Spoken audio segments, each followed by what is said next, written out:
I've been giving you the worst of me. Now you wanna stay the night. Pretty how you work hard for me, while forgetting how to talk. Nah, I don't like no humble beats. Just go and slice it up. Now it's time to marinate. And right after we're done, I like it when you're looking like that. Don't like it when you shit, chat shit. I like it when you're looking like that. Oh, shy, just fine, don't mind my reaction. I like it when you look like that. Don't wanna watch a bugger with a white mouth. Just like it when you're looking like that. No sweets, no rush, can't fuck my attraction. Don't think twice, I'm here for a moment. No, I like him better. I got a church place somewhere you end up making last forever. I've been giving you the worst of me. Now you wanna stay the night. Pretty how you work hard for me, why forgetting how to talk. No, I don't like no humble beats. Just go and suss it up. Now it's time to marinate. And right after we're done, I've been giving you the worst of me.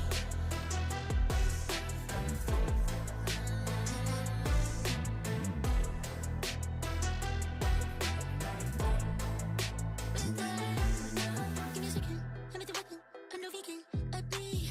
I'm off the leash, go down on your knees. Bitch, I got PhD, I'm all that you need. Just give me. I've been giving you the worst of me. Now you wanna stay the night. Pretty how you work hard for me, while forgetting how to talk. No, I don't like no humble beats. Just go and suss it up. Now it's time to marinate. And right after we're done,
I've been searching for some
Should I keep on searching for the one I haven't met? Should I keep on waiting for you, baby? Tell me when. Yeah, baby, tell me when. I've been searching for someone for all my life. I keep on wondering where you hide. Nobody knows. I've been waiting for someone to come around.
and turned her into stone. I guess I should be thankful.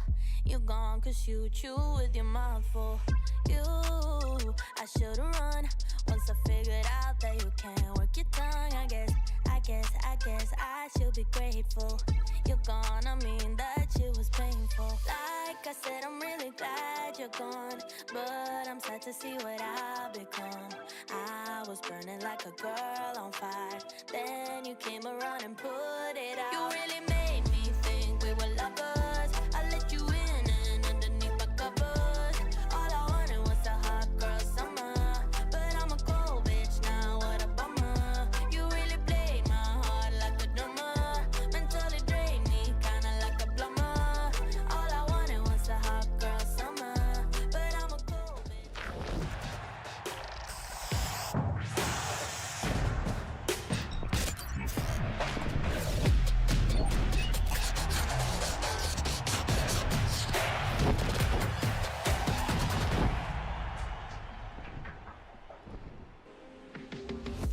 Welcome back to Valorant Challengers North. A little bit of time away never did anyone any harm, but it's great to finally be back with Cairo on the main broadcast. Of course, myself being Hazard JC, for those who maybe aren't familiar with me, I've not been here, so I'm relying on you, mate, to catch us up. How's the first week been? Yeah, it's been good. It's nice to have a guest on the show, you know, to join us. But first week's been an interesting one, you could say. We've had a lot of subs, we've had a lot of interesting performances, and actually we've had a lot of change from the first split. You know, teams are changing up roles, they're changing up their comps, they're changing up their general ideas of how they want to play this game, and I think that's obviously because they have confidence coming from the first split, you know, and this is something that makes Split 2 even more exciting for me, even though we have 6 places to get into the playoffs. Yeah, there's plenty to be thinking about, right, in terms of format changes, teams coming in. That first week of games that we've now seen, we've had a little bit more time to digest it, and already we're straight into the second match week, so there's no time to be waiting around. Everything is going on, right? We're moving forwards. We've got rid of the Europe part. This time it comes without regret, and we're into tomorrow. So, Cairo, we can already recap the match that we've seen. Yeah, and Hazza, obviously you weren't with us yesterday, you were lying in the wings watching, but it was Apex up against a Peanut Orchestra. And I do have to say, this was the matchup that I thought we finally had it, right? I'm not preying on Apex's downfall, but I thought we were finally going to see them lose a map. I was so buzzing with the first map and what a Peanut Orchestra were kind of doing on the map and how they were generally playing. And I've actually got a couple of rounds to show you, because obviously, you know, you might have been watching, but you were doing the just chatting thing. So I'm going to run you through a couple of rounds on that first map to look at it. And more specifically, I wanted to highlight how good a Peanut Orchestra was actually on the retakes. You can see, looking at the comps, that they're actually playing a deadlock, and how well it played in terms of kind of helping this, aiding it. You can see Brady here was using the Odin, but all in all, Apex were just getting absolutely mudded here. Yeah, and my takeaways as well from the Cozy Co-stream, as it has been coined before, was that I think Peanut really good at utility combos and retakes. This is an area where Apex have looked weak in the past, the post plants. So if they're able to coordinate well, it has great effect, and you know, you'll see it on these next couple of replays as well. The big concern for me is as soon as Apex make that big game adaptation where they take the time out, it's teams struggling to then react and, well, more importantly, close out in the late stage, because they still haven't lost a map. Yeah, they still haven't, right? That's the big thing. And again, like, it was Ryan who was highlighting it most, is what does Danico actually say in these timeouts to readjust the team? I mean, like, look at the way that a Peanut are just working together. Like, this is a team that were somewhat struggling if you think towards last split. And they've played against Sweet and Sour, they've played against Apex. That's the 2 toughest teams in the league, and they've put up some pretty decent results in the first 2 matches. Yeah, it's got to be all about picking up points and not necessarily calling it a recovery mission, but putting themselves where they deserve to be in the standings. And already you do see that promise from Apina at this point in time.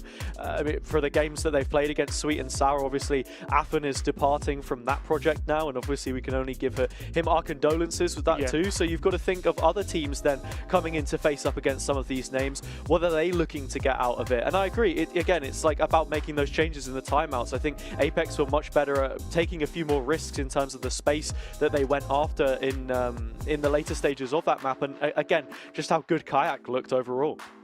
Kayak dropping 40 bombs. What was it, 37 in regulation? There is one more round that we have to see, Hazza. It's the highlight of the full map for me, and one that nearly turned your stream off, I've heard, you know, round number 23. Yeah. Like, that just shows you that the quality and the promise of a Peanut Orchestra, right? Like, you can see that they're on a thrifty round, and somehow they managed to convert this against Apex. And how many times could you say that Apex have actually been thrifted? Yeah, I mean, these are the kind of rounds that you'd see Apex win against other teams. The pistols out, you can see how much it means to them as well. But I think the big thing for me is then failing to win that final round. And we won't see the replay of it here, but walking into Kayak's op, giving away picks, stuff like that. You know, the simple stuff which a lot of teams forget when they get into that position, because it isn't the first time we've actually seen Apex on the receiving end of a map point, yet still the flawless streak continues. Yeah, and I think like a natural comparison now comes into play with Apex of this year and Apex of last year. Will always haunt this Apex roster, but I think we're now starting to see them, or this current Apex roster, almost show better qualities than the last has. Their ability to work through hardened tasks, you know, like being able to pick themselves up and win out maps that they probably shouldn't, just shows you that the strength and mentality. But the other side to that is last year's Apex obviously had much tougher opposition. Yeah, that is very true. A lot of the names that are excluded, absent, are maybe more important than the ones that we do have here. We can talk about the second map as well, of course, because in a best of 3, there are 2 maps played, and if you're against Apex, it's usually only 2 maps that you end up playing, right? That's the story so far. And the big thing that I was saying watching this is, okay, cool, Apina, you've stuck it to them map 1, let's see what it looks like map 2, because I don't think we've seen any team so far come out of pushing them to the limits and have any steam left in the tank. And that's already the replay package finished. Yeah, it just shows you, man. And I think as well, the dominance of Apex, the comfortability of the X or the old PRX comp that's been run on Sunset, again, it just shows you. And I wonder like how that will look against the higher tiers opposition of Ascension and the likes. You know, that's always going to be a question that's been posed to this roster. But all in all, yeah, again, a Peanut Orchestra, I think, showed the lack of experience that they had, the inability to bounce back from that incredible map 1. And maybe the like disappointment that they maybe had coming out of that first map, Hazza. Yeah, they did also demonstrate some qualities of a team which, you know, can compete against the best that this region has to offer, which again we have said being a league above all of the other names that are currently present. So you do need to be putting yourself in those conversations, getting within those fine margins, and well, making sure that you're paying the least Apex tax possible when it comes to round differential. I think the big thing to mention is that this time around it is more just building on the split that you've already had. Only one of the names, who Cars, is missing from split 1. So really it's fair game for anyone to build on their split 1 result with the miss points to get into the playoff play-ins and move from that point forwards. That is the most important part, is the miss points. Again, for those who don't know what's happening in the league, you have to build up and accrue like loads of miss points through wins, and then there is a leaderboard and the miss points to get into play-ins. That's to give our newly promoted teams a chance, and then the play-ins teams will then go into the playoffs for those Ascension points, which are most important to get to Ascension. Yeah, and look, when it gets to playoffs, whoever wins the final is the representative that will have an Ascension second place play-in. Simple as that. Moving swiftly onwards, though, plenty more to be said of what's happening in the split right now. We still have more games to come this week. Of course, the one that we're going to be focusing on today is Metasport versus Requiem, a repeat fixture which we've seen many a time in recent history, but a double header on Saturday for you as well. So no callbacks on the amount of action that we're going to be getting, no restraints whatsoever. NXT Sweet and Sour is going to be a huge game, and then OnlyFins versus Formulation as well, as both of them have made changes in the duelist department. How much of an effect is that going to have on each of their campaigns? That's what we're going to need to see, Hazza, but I'm most looking forward to this one. The one that we have today. Even Ryan was saying it yesterday. The rematch between Metasport, the ex-Yari roster, against Requiem, our promotion winners, who were actually the first team to be promoted. Yeah, they were, right. It was that first place position that they managed to get, and the big piece of history here that we have to be thinking about as well, of course, is the last time that these two faced, with Requiem being the team that knocked the former Yari roster out of Eclipse, the same team that knocked them out of the closed qualifier that we saw even before in Polaris events, despite the fact that Yari had won every single previous meeting, whether that be through Beacon, whether that be through Insomnia, any of the other historical matchups that they'd had, they come out on top, but it just seemed like Requiem had that extra 10% in the ones that really mattered. That's it, and I think that's the thing about Requiem. They're always able to find the little 1% that they need to get into it. But first off, Hazel, I think Metasport, we need to chat about them and what they were putting up in their last matchup, because honestly, they played a best of 3 against OnlyFins, and honestly, I thought that coming in towards the second map, coming out of that into the third, they were actually going to push OnlyFins to actually win it out. Yeah, it looked like it for a moment. I don't think map 1 got off to the best of starts, but as the series progressed, they grew into their game, they got into the groove, and you even see it on the replays as well. This is a team which, for many players within the roster and the community as well, feel like a family. We thought that they were going to be disbanding, but they've been together since December last year. It was a top 4 in the Polaris open qualifier into the closed that we ended up seeing, and yeah, I think a result like that against a team which placed top 3 in the entirety of the first split through playoffs, made the upper final against Apex, had really pushed them the distance. This is what we want to see from a roster that's just come into the league. Yeah, and I think as well, it's been a welcome addition to have Demer on the roster. What a performance he had individually as well. He was upwards of 25 kills, if I remember, from map number 2. And generally across the board, he was the highlight for Metasport. But moving on towards Requiem, and this is a team that didn't have as great a start as what Metasport did. No, they didn't at all. I think one of those points that we need to make about this performance is that they weren't playing with the full strength roster. Not only were they missing Ianto, for those who don't know who he is, he's the IGL of the team as well. And I think his track record and history that we've seen, which we'll get into a little bit, is definitely something that's had a big impact on how this team has played out. You look at the names here as well. I mentioned a lot of them as being some emerging stars, but one that I do want to speak about also is Soren, someone who qualified previously with the Sweet and Sour team, got snubbed by beating out the old Metasport roster, and now here he is finally on the threshold yet again, ready to prove himself. It's crazy, 2 out of 3 attempts for Soren to actually qualify into Polaris, and he's done it, he's been successful twice out of 3. I mean, this man, even on the last performance, the last matchup, 2 out of 3 maps, I mean, the second map out of the best of 3 he was having a real individual performance. Deck, I think he's here, maybe he's part of the business, boys, he's I was just about to say, that looks like more of a business meeting. He's got a date with Destiny, perhaps. I like the effort, Harambe.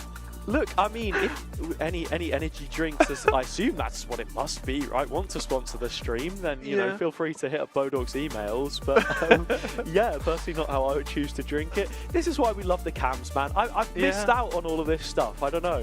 Yeah, it just adds a little bit something extra to the broadcast. Get flavour.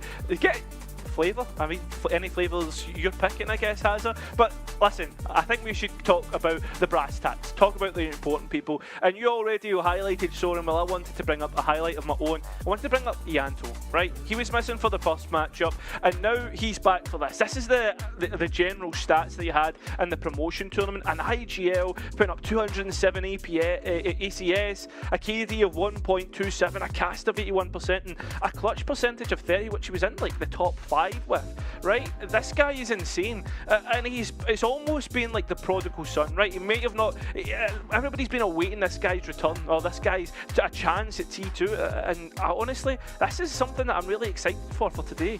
Yeah, it's been a long-awaited arrival in Tier 2 for Ianto, and you can see there just getting himself ready for this one as well.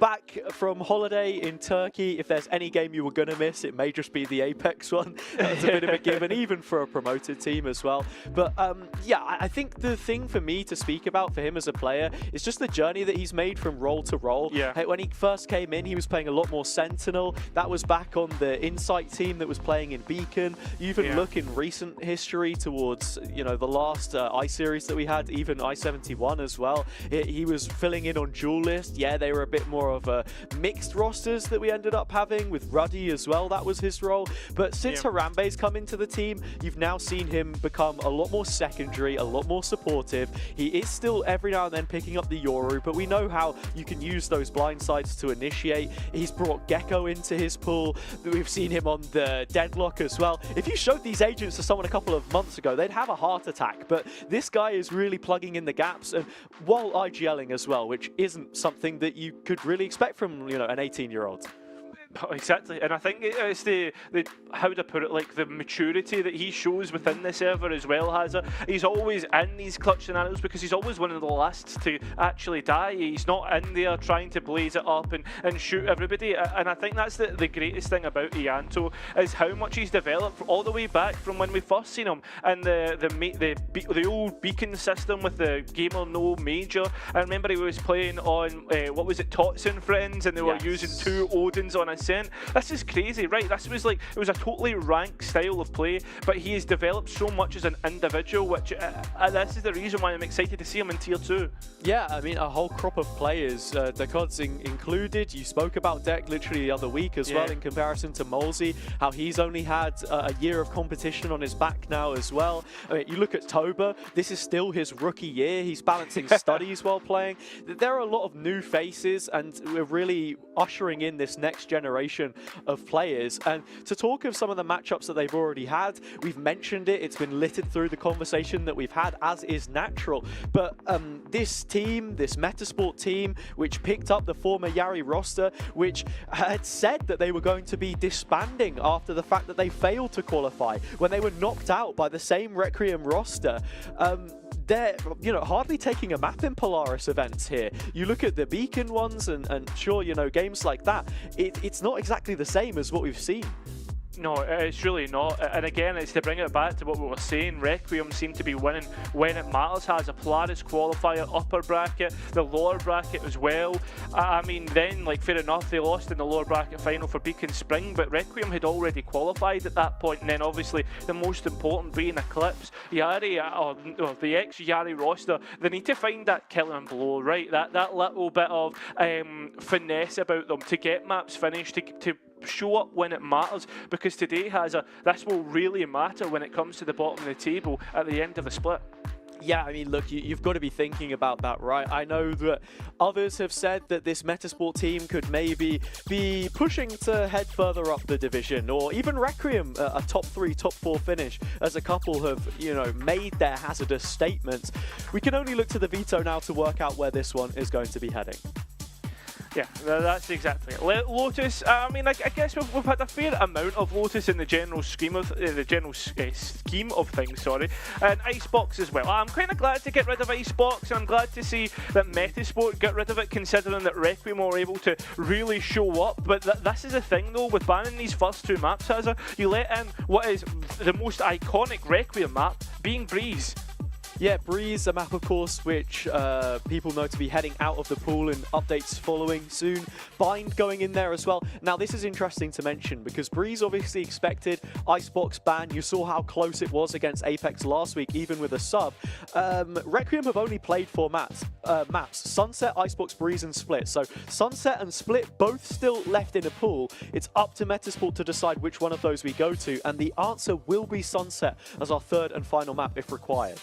Yeah, and obviously Metasport did play Bind against OnlyFins last week, but I felt as if OnlyFins were a little bit of a class above in certain scenarios. Fair enough, Metasport did have a little good showing in the first half, but it was the second half where they didn't show up at all and really fell away from the mark. So I'm wondering if they maybe went into VOD review, they've decided that, like, this is where we've been going wrong, this is what we need to fix, and hopefully that they'll be able to challenge Requiem on that, and Requiem, hopefully they can show us something if they've never played it. Yeah, it's an exciting pool for us to dive into. Of course, socials down below, you know where to find us. Make sure that you keep your eyes pinned to your screens, because after this short break, we're going to be returning with the first map of Requiem versus Metasport.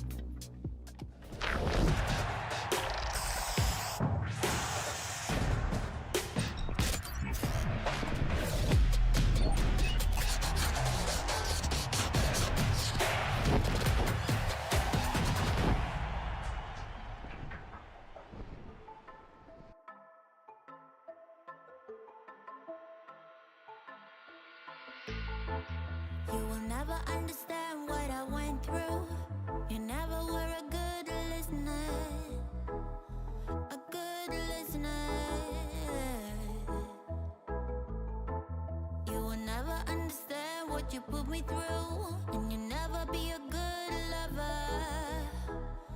A good lover.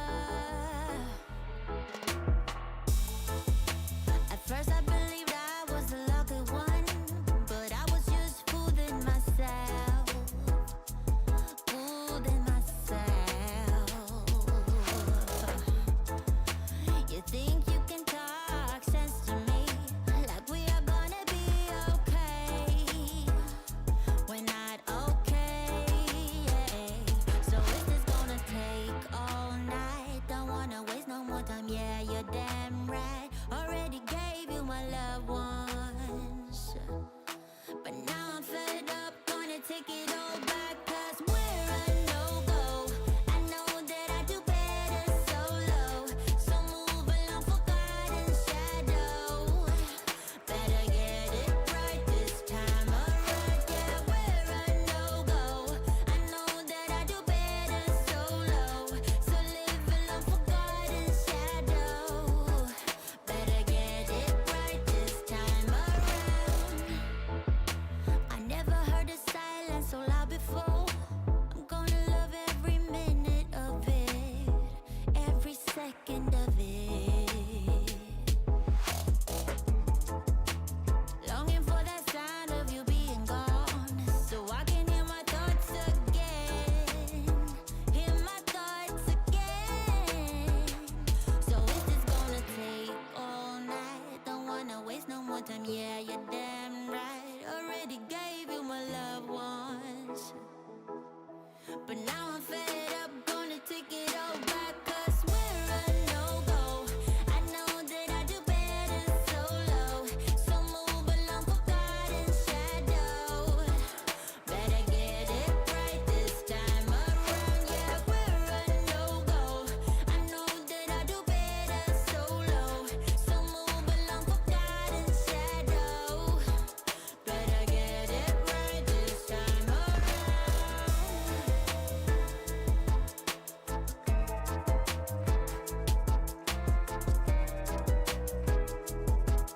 Better get it right this time around. Yeah, we're a no-go. I know that I do better solo, so move along for God and shadow.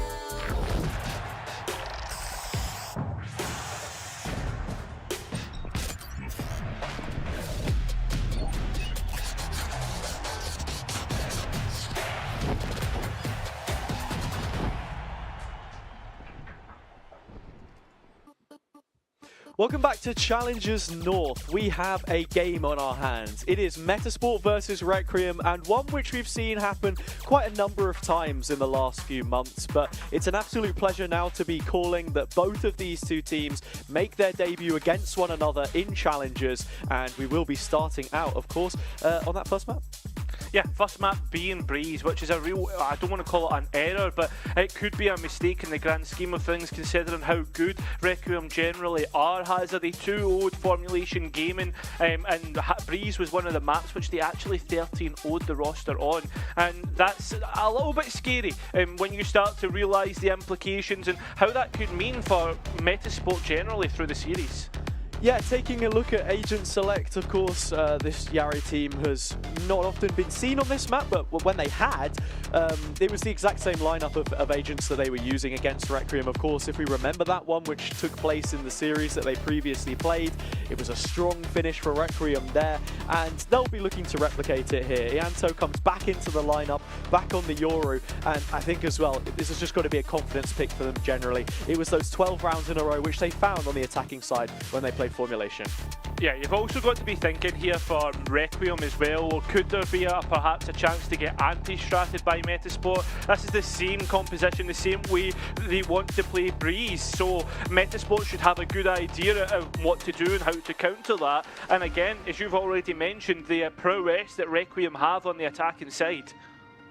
Yeah, Yeah, 13-8 the last time that these two faced, in favor of Requiem, of course. One of the big differences to mention there, Ianto top fragging on the IGL, 23 and 12 on the Yoru. Demir also putting up decent numbers, 17 and 17, but in terms of first fights, -3. I think we've got to be looking at both of these Yoru players, how exactly they can integrate with the rest of their team. The big difference to mention is that, of course, Requiem playing double duelist. I mean, that's the thing. Yoru across the scene has all the way to APAC and towards North America. We've been finding that it's been more of like a second initiator, right, in the flashes role, and being kind of sending it in and the gap closing to support the Jet. So I'm expecting to be really fast from Requiem, to be a blistering pace. How about Metasport reset from that? Are they going to be able to keep the sights clear? Are they going to be able to keep 5 members up? And as you said, those first fights, are they going to fail in that front? So here we have it, the new cult classic, forged from the bedrock of the North. Every single rung of the ladder that these two climb, they end up getting pitted against one another. And now in Polaris, it's Demir that draws first blood. Harambe is down, Melo isn't cleared, and the wheels are falling off. Metasport already primed for this pistol. And that's exactly how you want to get started if you're on with Metasport here. The fact that you're on the defense is such a hard map to defend as well, just because of the long rotations, the large sights. Requiem left scratching their heads and having to try and get the spike back. You're already seeing one of the differences, though, with Metasport mirroring Requiem's comp, is that Waken, usually the controller player, has moved on to the Jet here, so could be the star of the show, lined up to finish it off nicely, and he will. Flawless from Metasport. Well, there you have it again. Well, like the defence, we've already stated about how hard it is trying to keep yourselves alive. And you start off with a pistol, you start to bolster the economy. So much easier to get an op online as well, because you can use the outlaw, which is good for bonuses as well, Hazzy. You've got to remember. Yeah, 100%. I mean, Waken, the IGL of his own team, also in a duelist role. But in terms of calling styles, I think, you know, Requiem usually very patient on a lot of rounds. So that pistol, a quick move towards mid, shut down. They're just going to halt things here and look to get some orbs online. They found the A1. That's no trouble. It's a train of players making their way up elbow that could start to pose threats, however. The cam is checking this. It is, and you will see at least one. It's only Harambe. You've got to remember, a lot of the Metasport players actually got dragged over with a touch of the ultimate orb. Waken's able to catch Harambe off guard and did get a spot of the second. In fact, that's another 2 players noted. Metasport could easily gamble or rotate towards B here. It's a huge kill from Waken on the pistol as well, because it stopped this B push from developing any further. It was only Chinook on the site. You saw the spike coming back round towards main as it is now. And Requiem are just going to have to bide their time and look for another opening, which may soon be presented. The captains have locked horns, and it's Ianto that bests out Waken this time. The weakness is suddenly on the opposite extremity. I like this though. Requiem just pause. Let Metasport sweat. Let them make the mistakes. Remember, it is Metasport with a better weaponry. It's a nice reaction, actually, from Aussie TK to go and take main control. Fair enough, he's stuck in bricks. But Metasport, Requiem really need to clear this position in the map. It's such a deep clear, but Aussie is going to be catching wind of this well ahead of time, so the rotations will start to come through. The recon is perfect. Toba dealing a lot of damage despite the fact he only had a classic. Flank coming in through Nest. Lots of pieces pulling in the same direction on the map for Requiem. Another Deke shot from Deck means that we're in a 3-on-2 situation, and while Requiem may not have the upgrades, they can just force these fights. Chinook is gone, and Soren has put a bow on it. It's a thrifty response in round number 2. But Hazza, this is the prowess of the attacking side of Requiem. You can see it from the get-go, how many moving parts and how difficult that is to actually orchestrate if you're Ianto. The fact that Deck's there to try and buy some time on the rotate, even getting a kill, and on top of that, they know that they need to clear bricks, clear out in towards main in case a player is lurking there. They always get the trades, they're always working off one another, and the way that they moved across the map, the macro game, always so terrific. This is actually the second time it's happened now. The last time these played each other on Breeze, Yari took the pistol, It was on the attack last time out, careful. and then Requiem found the follow-up. So good for a second round, and Harambe can just spiral that one forwards. The Outlaw does its work, like you say. Those are some important opening kills for them here to just alleviate the pressure that could have built up. It's big to win out at least one of those kills, but the fact you get two, it just shows you how good Harambe is. And the quality. Yeah. I think my big comment about Harambe is that this guy sometimes takes a while to get going, much like what we saw from Metasport in their previous series. If you allow him to build up that confidence, then he's going to punish you. This is a really nice spot from Chinook. Sometimes you see that being used as a post plan, a late lock up through elbow, but all in all, Metasport are really locked out of here. And as Requiem, they're going to be holding on to the keys, so many rifles, etc. So it's all about the next round for Metasport and what they can do, because I don't think Melo will be able to get more than 2 kills here. And again, that's the big difference between these two teams. Well, both of them, technically, you could say, have been promoted upwards, with Metasport acquiring that former Yari eSport team. Requiem are here solely on merit, and they're a much more proven quantity against names that we've already seen in this league, like Formulation, like Hukars. And I think that's the big difference maker for me. You know, this is a project that I see in Metasport that has a lot of life, a lot of potential, but they need to make something more of it, and that comes with results, especially against a team like this and on a round like this. Waken debuting the AWP. The operator, oh my god, I've been away for too long. I've been away for too long, Cairo. Oh, mate, there's a reason why you were kept in the dungeon. Put him back there, Bulldog. It was going to happen. I'm so surprised. Nice shots, though. Harambe, that's one for his own recollection. Scout for the collection. Demo just creating a little bit of question marks there and TPing out. I don't know if that was within audible range. It's not Sora, it's Toba. Yeah. The fact that the op's down, that's another lane that's going to be opened up, and Requiem, they just threw the drone towards A, pulled players over, and straight away the dimensional drift being used to try and get information, but they're going to just fight Chinook at the back of sight, and it's back to an even player count for both teams. Yeah, 3-on-3, but you can already see Dema chasing the coattails of Soren through Spawn. Ianto making moves for the rest of his team and will be there in support of the backline, but has absolutely no idea. Demir running riot on the remaining players and turns it from a 3-on-3 to a 2 versus 0. Spike to be defused and Metasport tying up the score. I like just the general solo play from Ianto. You can see again the qualities of him, but all in all, Requiem just didn't have an idea of where Metasport were coming from. The second player from CT, the flank coming through. I think as much as we can pay compliments to them for the past couple rounds, that round they looked a little bit lost.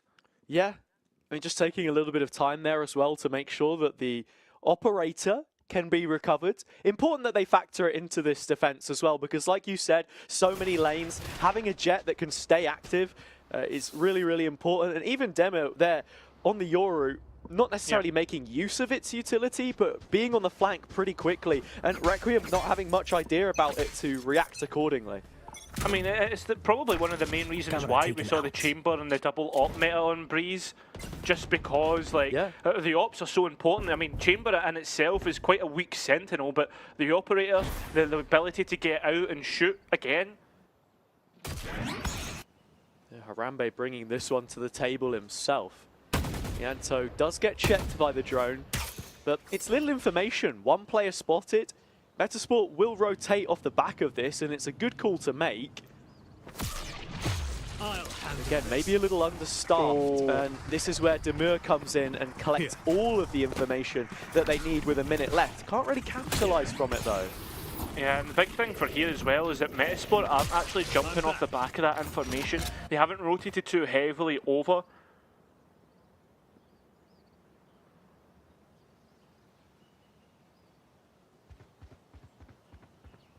Harambe still waiting for some kind of an overstep, but neither of these teams are going to give each other what they want. Requiem won't commit to a site when they know that Metasport still have the potential to stack up there, as they have done. And finally, The penny drops. Toba needs to get something done, but it's Waken that finds first blood. Now you know there's no luck. The rest of the players are going to be just hitting the side. The awkwardness of trying to get round the side for trips, and Harambe just rounds the corner. There goes one of the, two of the players that were on the side, but they'll still not get Shinnok. Finally they will, but the time is low, and Spike still needs to go down. It's just about on the other side of the pillar, and all the kills come through as well. Aussie TK in a 1 versus 3. Requiem making good use of the mid control they had there as well to pinch through tunnel and make sure that Shinnok couldn't cause further issues from backside. Aussie making his reprisal. Ianto has first contact but goes down. First kill already collected. Harambe holding the cross with this operator. Soren waiting for his introduction. Both peeking out at the same time, and the team play is perfect. Another round on the board, and it's Requiem's this time. Just a failure to hold the site, right? All the fights end up being solo. I mean, Harambe being able to find out the player on elbow, crazy stuff. But generally, it really came down to those solo fights, Azza. Yeah, it did. I mean, you can see the mechanical ability that both of these teams possess was always going to be a talking point coming into this competition. Again, you know, the grassroots scene, tier 3 beacon, whatever you want to call it, is loaded with players who can shoot. Again, I just think it's that slight knowledge deficit sometimes, which is the big talking point. Waken with a chance to be both brains and brawn as he brings out the blades. It's Dema instead that'll get the first kill. Dimensional drift of their own. That's the second in 6 rounds for Requiem, when they're really building up on towards Ianto, and they're pinging out all the players on the site, and that's exactly what Requiem will use to get all the kills that they need to take the site. Last bullet will finally get the 4th, and now Melo left all alone in CT. Ianto finishes it off cleanly. Requiem extending their advantage against the pistols, but a diligent usage of that dimensional drift means that they clear out all of the players. There's not going to be any threat of, again, a cheeky position from Shinnok backside trying to cause further problems. Cycling these ultimates is really important, and you can see how close both are getting to some pretty big pieces now. Hunter's Fury for each in the next couple, and a pick not too far away either. Yeah, starting to head in towards the middle of your ultimate cycle, probably a good idea for Metasport just to time out, talk about what is actually going wrong, recollect themselves, because as we've seen, Requiem have been really abusing this left side of the map, has it?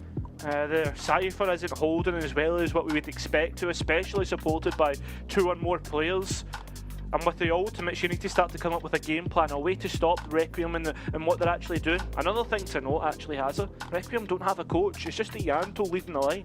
Yeah, that is something to mention, and an area where Metasport find benefit for themselves. Rivenary, the Filipino coach, one of the few to fly the flag, I think the only one within this region, it's just a very well-spoken guy, a breath of fresh air in the coaching space. And I've said this a couple of times before, but he wore a suit to I-Series, and for anyone that's been to the classic LAN environment that the Birmingham NEC has to offer, you've got to dress for the job that you want, not the one that you've got, and I think it says a lot about him as a character. It certainly does.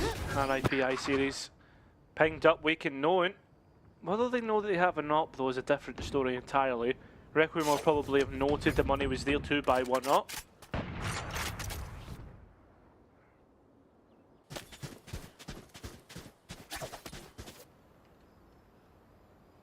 It's this area position has it they need to be wary of. Demiel's just not going to even chance it. Yeah, you don't expect that to be a fake TP either, so Requiem will have a rough idea that a player had moved up there. Waken still holding. Spots on top of the head of Harambe. No, second guess it. Pulls off the angle. Still doesn't want to be exposed to too much through middle, but it's Aussie almost solo A again that finds himself taken down, and Ianto is here, there, and everywhere. It's just ever present, and they knew that Ianto was actually moving up through double doors, but it's Dema, the opposite number, that gets 2 of his own. Brings it back to somewhat winnable for Metasport, and we're down to a 2v2. The neural depth actually invested to get the information. Is it going to be any more? No. It's just a 2 on the round, but Melo will chip in and win it for Metas. Oh, Harambe there at the end just panics a little bit, presses the updraft key and finds himself falling straight into the hands of Mello, who cleans up. But again, Metasport just exercising, you know, the individuals, what exactly they can do to turn around. Here, Dema gets a couple after Ianto's brilliant openers, and then Shinnok using the Cypher utility brilliantly to hold down the back of site. Metasport doing just enough between them to stop that one spiraling out of control. But again, it was a 5-on-3 that Requiem had. It's within the chaos where they struggled a little bit. And Waken's already got himself his opener this round. That's deck gone. No more walls. No more coverage. Means that Metas actually control the angles.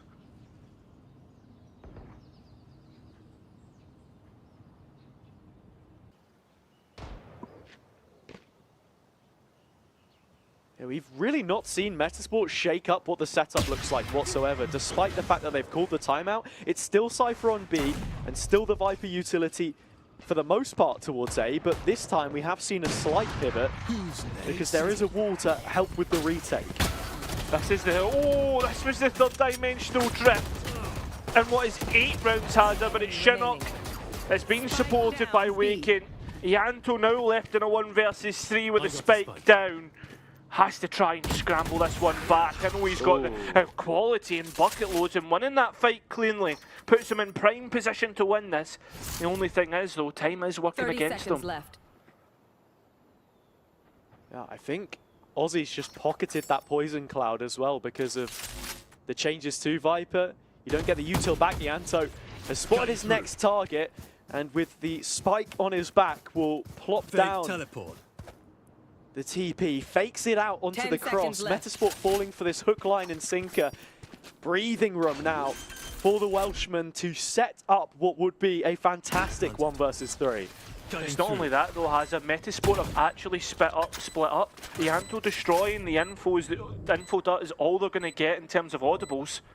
First fight needs to be clean once again from Ianto. Fake teleport. He's been given the opportunities to take this. Finally, Metasport group up towards double doors, but Ianto's already peeling around the right-hand side of the pyramid, looking to find Mello, but he'll catch him first instead. Metasport getting another one on the board now, but again, a little laboured in these last couple. Yeah, it has been. Requiem have been letting him in, like allowing Shinnok to be able to just walk in with a judge. Fair enough, Ianto brings it to a 1v2, but all in all, Requiem really lacking the ability to. But just to know what's going on, but one thing I've got to say, Hazza, is we are 3 ultimate orbs away from the 4th dimensional drift for Ianto, for Requiem. That's crazy. I think it's interesting to mention as well, Ianto, a player who, you know, we saw pivot more towards initiator, a role which is synonymous with an in-game leader, that this Yoru can still be used as a conduit for information back to his team, and how exactly they choose to try and play this attack side. Same default util out this time, and that's Ianto pretending to be the fake. It's not going to count for much because there's nobody here, but the ball's on him to go for something like that. I mean, you can commend him, but no kill follows it up, so it's already a 4 versus 2 against them. Hunter's Fury just actually working almost as disguising the player on the stairs. Dimensional drift will ping out all the players. Toba even being pinged up by the Cypher cam. This should be easy enough for Metis to collect. Det, again, another player who has quality, but not enough to push this over the mark. That is Metis up to 5. 1 away from being even, at least on the half. Yeah, Metasport affording Requiem a lot of solo fights which they would like, but they just don't win them out in the last couple that we've seen. And I think something else to mention as well is a player who, when they can really hit their stride and start performing well for their team and have huge carry potential, is Harambe. But I don't think we've really seen too much of that in the last few rounds. Yeah. It's actually been Waken instead on the opposite side, which has stepped up to support his teammate in Dimur, right, on the duelist. And yeah, while both of them are towards the top of the score sheet, I don't know, a little bit more gap close, perhaps, required to take some of these sites. Decoy. It's not only that. Oh, I was going to say, like, the macro game plan that we saw in that first pistol round, it just hasn't been there. Really forcing, like, hitting sights a lot of the time, Requiem. This multi-prong approach that they usually try and go for hasn't worked out. Trading out Demo for Soren, though, I think this is actually a trade that favours Metasport. You lose out your ability to drone out round corners, to use that info dart, the shocks to break trips. Should work out in their favour. Shocks is the biggest thing against Cypher at the moment. Deck, 2 players trying to get proactive on the other side of the cloud. Waken in the middle of nowhere. And Metasport feeds straight into Requiem's hands. They give them the picks back. They lend an advantage on the site. Mello is the be-all and end-all of this round. And he's dead. Yeah, it's just as easy as that. Now everybody knows that the last player should be coming from mid. Nothing was known from CT, any noise, any audibles. Deck checks it and clears it out. That's a bit of a head scratcher, Cairo, because you know, you trade out 1 for 1. I get that the defenders want that information, and Requiem have played pretty slow and allowed teams to come and attack them and react off the back of it accordingly. But I'm just not too sure what the idea was here as well, especially when Deck still has that poison orb up. Yeah, and there's no need to actually go and clear mid. You've got the numbers in your favour. Again, has the correct word, the correct phrase is used. It's an absolute head scratcher, and we're back to just hitting sights for Requiem. It's the A anchor which was lost. Present this time, of course, Aussie TK, and finds the first pick onto Harambe as well.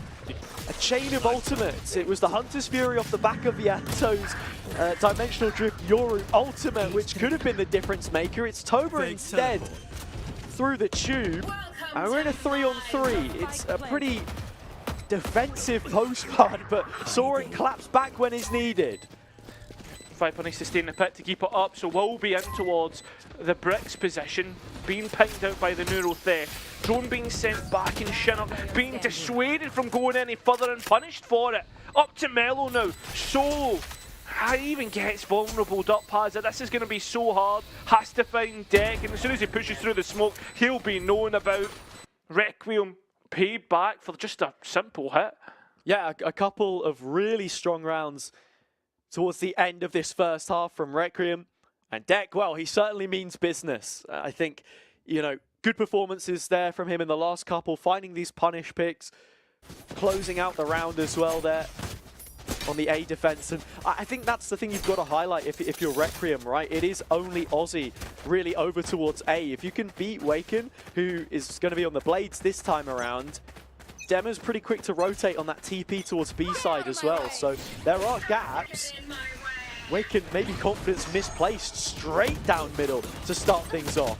Oh, and Harambe's tried to follow up Ianto, and it's fallen to the wayside. Requiem are good at fighting back, but that's a jump over the trip, and that's an easy kill onto Chinook. Toba makes it look easy. He's gotten away with murder there. Dema is pushed up close in the site as well, and again, Requiem should expect this. They've been hot on those rotates with the Euro TP. He's literally jailed inside the Cypher cage, and movement gives away the audio cue. Deck. Waken in the meanwhile, gutting out middle. It's a death match. They're fighting all over the place, and it leaves only Toba left. He's already made his exit from the B side. Comes back to fight Waken, but mid belongs to him, so 6-6 is how the half will end. Hazard, if I've got to say anything, that's the most tier 3 round that I've seen in a while, man. Like, you know what I mean? No disrespect. No, like, I agree. I agree. It's just absolutely crazy. It's exactly what I was talking about, though. Every single one of these guys are shooters.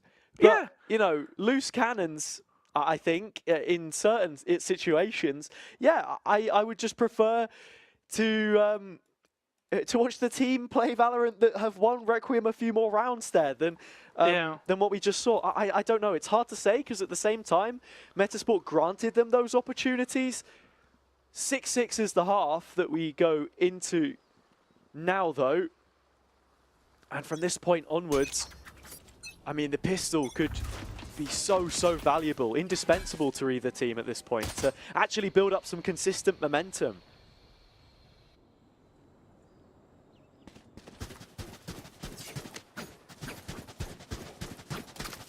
No contact, just going to plant Chinook to grow into something dangerous later in the round. They are going to go and hit towards B, but there's no real traps to hold down main. They're going to be able to get out, but they will be known about. A lot more regressive in terms of holding the site, because you can see that the players are positioned towards CT, and they are noted on the Cypher cam.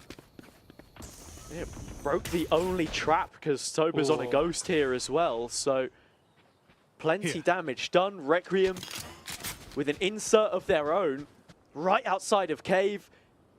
Nobody should be expecting this, certainly not Waken. He's the first in. Ianto flashes forth, but Dema deals with him.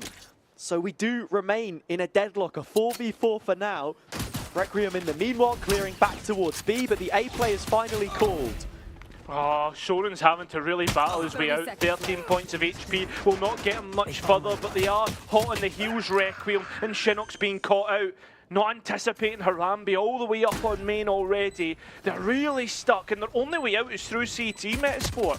And they need Demo to do something here. Harambe is known about. He broke the trap, couldn't stop the spike plant, and now needs to pull off a 1 versus 2. It would be huge. A confidence booster, builder for the young man. Nice shot to kick things off. But now it's Mello that he's got to beat. Hasn't lost one of these so far, and that track record shall continue into the second half. That is really tough, Hazard, to win that, or to lose that one out for Requiem. But again, it's an advantage which they throw to the wayside. Allow Denver to do absolutely class finishing, to be honest, in the round. It should have been converted though. Toba just a little late on the swing, allows Denver to reset. Yeah, well read by Metasport. Again, individuals stepping up. Demo now 14 and 9. A kill superior to Ianto on the other side of the server. And again, you just want to highlight some of the similarities and differences. Metasport right now looking a lot more direct than Requiem. And the defenders, well, stacking both anchors, the Viper and Cypher towards B for the second round in a row. Well, again, it's a brawl round, Hazard. Both teams are going for it. Toba tried to get a bit more cheeky, and well, now it's the Bulldogs that are coming to life, and left Harambe just scratching his head as to where the rest of his teammates have went. Yeah, managed to drop the spike there. I mean, could have been a little more costly. I don't think we actually end up getting the plant in, so a little bit of extra money lost, and Mello has seen enough. He's out, he's gone. I think we might be heading into a quick tech here. But to just speak about, just 360 on the chair, to speak about what, I'm getting scared now every time one of these players starts to look at the camera, what's going to be next. Yeah, exactly. But, yeah, okay, just dancing. Look, vibes are really obviously up on the Metasport side. What I was trying to say was, how are Requiem going to set up into this first, full gun round that we actually see from them? Because we've got a couple of ideas about how they want to play this. Again, a little heavier on that Viper sort of standard retake. Well, like the one on this replay, in fact. Yeah. And I think as well, like, you've got Harambe who's good on the op. I imagine you're going to want to get him as quickly as possible to hold down one of those lanes. But on top of that though, you can see the ability and the wantness to be proactive around the map, especially from that pistol round that you saw straight away as soon as the sight hit had actually come through in the spike plant. There was already the defenders on the other side of the map looking to be proactive, clearing out elbow, clearing mid. And I guess that's just going to be the clear signature to take it on the front foot for Requiem, which you can understand. That's probably just them, I guess, the personality as a roster has to be proactive, to go and take those fights. Yeah. Just waiting now to get back in. I was about to say, Ianto's got the BMX stickers on his wall. Do you think he's a BMX kind of guy? Did you ever, cycle much as a youth? I was actually a big BMXer.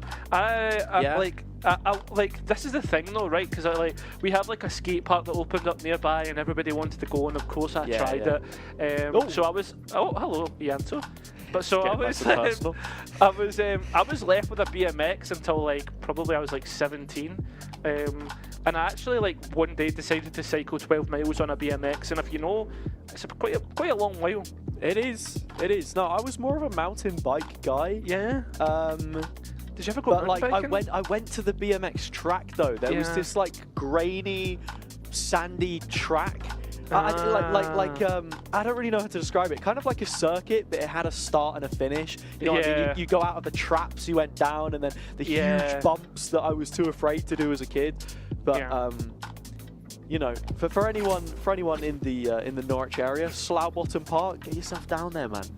Beautiful place. I was always big on football, like as everybody probably was. But we were like top 8 teams in Scotland at one point, so we were pretty decent. You were? I think you told me before you're a striker. Right? Yes. Big do you man know up what? top. I was a striker until I was 16, and then I got moved back to 6. So it's a bit of a contrast. Tore your ACL, dropped from the academy. Well, because I was a pro.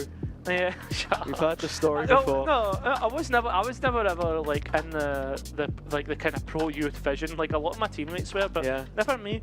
Too busy on the old Call of Duty, you know. Yeah, on the video games, right? And that's what's brought us here today, talking over the video game, which is currently hit a bit of an intermission. It is Metasport versus Requiem for those tuning in. Map number 1, Breeze. They played against each other on this one. Last time out, Requiem winning 13-8. Metasport already matching their tally coming into the first gun round. And in terms of what we've seen, I think pretty individual from both teams so far. Yes. If you, you know, on the Requiem side, because something else to mention is they did used to have a coach, Mr. Bogdan, Nello Granz, but he's moved to the CEO actually. So he sort of weathered the storm when, you know, the former employees of Requiem moved to this new organization. And he runs the organization Requiem, which is a British-Ukrainian organization. Didn't know that, but there you go. Is. Yeah, I always love your little like tidbits. You know, this is Haz's random fact. Maybe we should try and get like a little what do you call it? A little bug to kind of bring it up. Yeah, fact of the day. Fact of the day. Remember the other one? What was it? The oldest bookstore in the world from Portugal? The oldest bookstore in the world? Yeah, it's in Lisbon, right? But Pearl isn't in the map pool, and I don't think we're going to be seeing that one anytime soon. And, well, apparently the producers said that they've had enough of listening to us anyway. So we're going to head over to a break, and we'll catch you guys on the flip side, where we do have the rest of the second half in this game between Metasport and Requiem.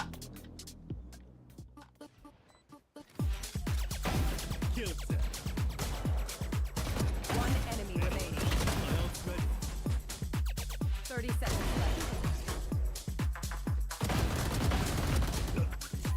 One enemy remaining. One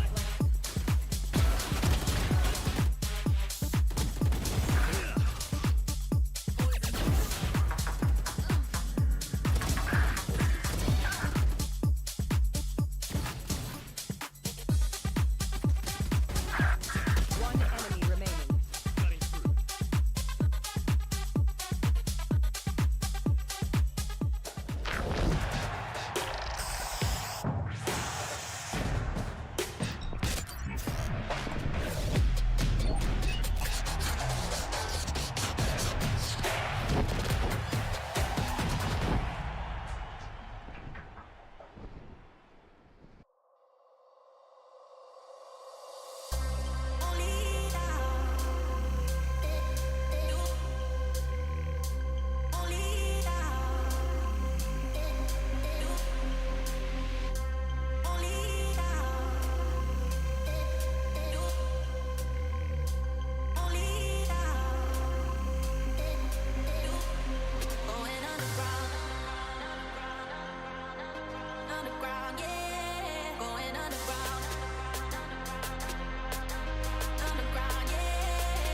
need you to tell me you were wrong. Swear my mind erased you the moment we were done. All out of me, you're all out of me. I'm finally free, it's all good. I'll be fine, and you'll keep on breaking hearts for fun. 1, 2, 3. I don't wanna see your face again, and I'll never let you near my friend. It's a shame that this is how it ends, but I wanna say thank you for nothing, nothing, nothing, nothing. I wanna say thank you for nothing, nothing, nothing, nothing. I wanna say thank you for nothing. Shame on me for trusting a liar with my heart. Shame on you for mindlessly tearing it apart. All out of me, you're all out of me. I'm finally free, it's all good. Make believe, it's all that it was right from the start. I don't wanna see your face again, and I'll never let you near my friends. It's a shame that this is how it ends, but I wanna say thank you for nothing, nothing, nothing, nothing. I wanna say thank you for nothing, nothing, nothing, nothing. I wanna say thank you for nothing. I wanna say it, I wanna say it, yeah. I wanna say it. Thank you for nothing. I don't wanna see your face again, and I'll never let you near my friends. It's a shame that this is how it ends, but I wanna say thank you for nothing, nothing, nothing, nothing. I wanna say thank you for nothing.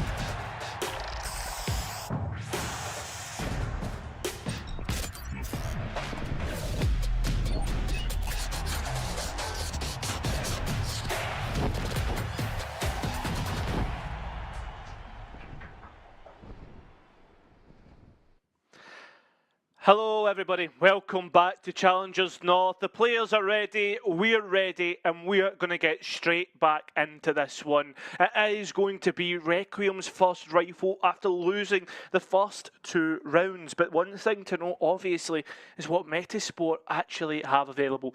4 Bulldogs and 5 players lined out outside of A. This looks to be a quick hit, and they are not wasting any time. Dimensional drift straight in to gain any information, but I mean the one thing you've got to be knowing is the fact that Requiem for the most part are out of the site. They're looking to play this as a retake, not looking to give anything away, but it's Toba who gives away the first pick. Plant down and we're in post, but 1 player down Requiem. They're going to have to fight this back at a deficit. It's going to be tough, and they've got to be looking out for all the utility being sent their way. Harambe though getting 2 back is massive for Requiem.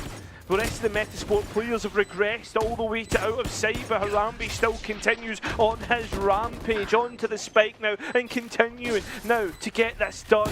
The thing is though, is Oz is going to be able to swing out, can't get the players off the spike, and Requiem can get the round. 3 players left standing and the majority of rifles as well.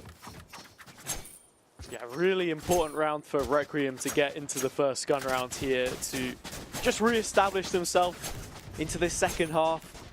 How much further can they take it, though? Waken debuting the operator attack side as well. I think seeing what value they can get out of that one. Yeah, but I think as well, like Requiem had a game plan from the get-go, had an idea that Metasport would have wanted to hit the site as hard as possible. Obviously that dimensional drifter available, and just leaving Toba all the way out in towards CT. They could play for that retake. Fair enough, they lost him on the entry, but the fight back was superb. Harambe trying to be the protagonist of this round. Flashed onto the angle, Shinnok forced to face away, but backed into a corner as this line is being held, so there's really nowhere to go unless he starts to burn through those cages. Harambe was considering the jump up. They've got them pinned in. Requiem don't need to get too caught up in what's going on right now because it could cause an issue, and actually it's a team flash which puts Harambe down. The Yanto knows that Shinnok's stuck in window, just applying the pressure. not allowing him to leave, but Requiem, Metasport, sorry, on the other hand, have not really reacted to it much. Just staying stalwart, not wanting to move, and letting Requiem be proactive.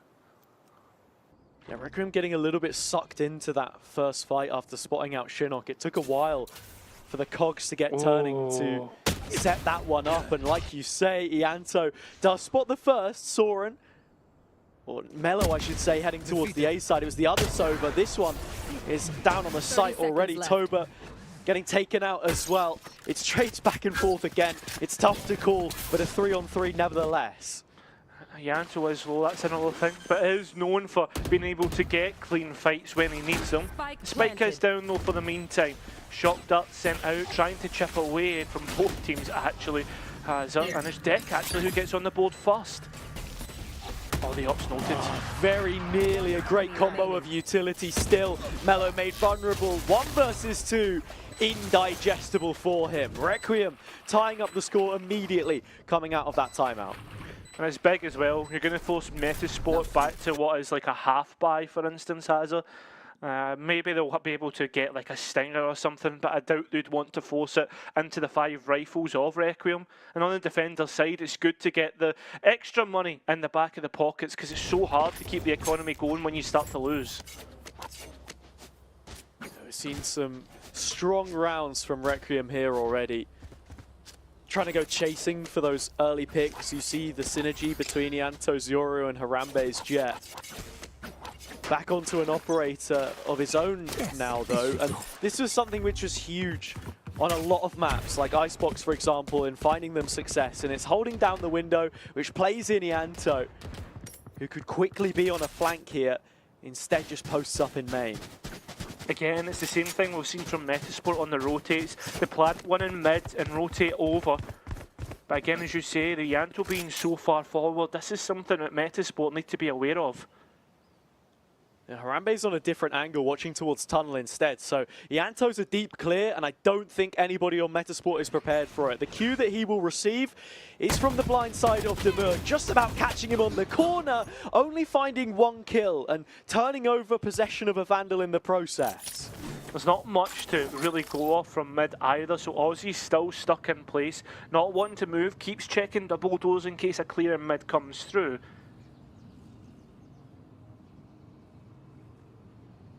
Harambe was thinking about the drop of a player. Finally, back onto the angle.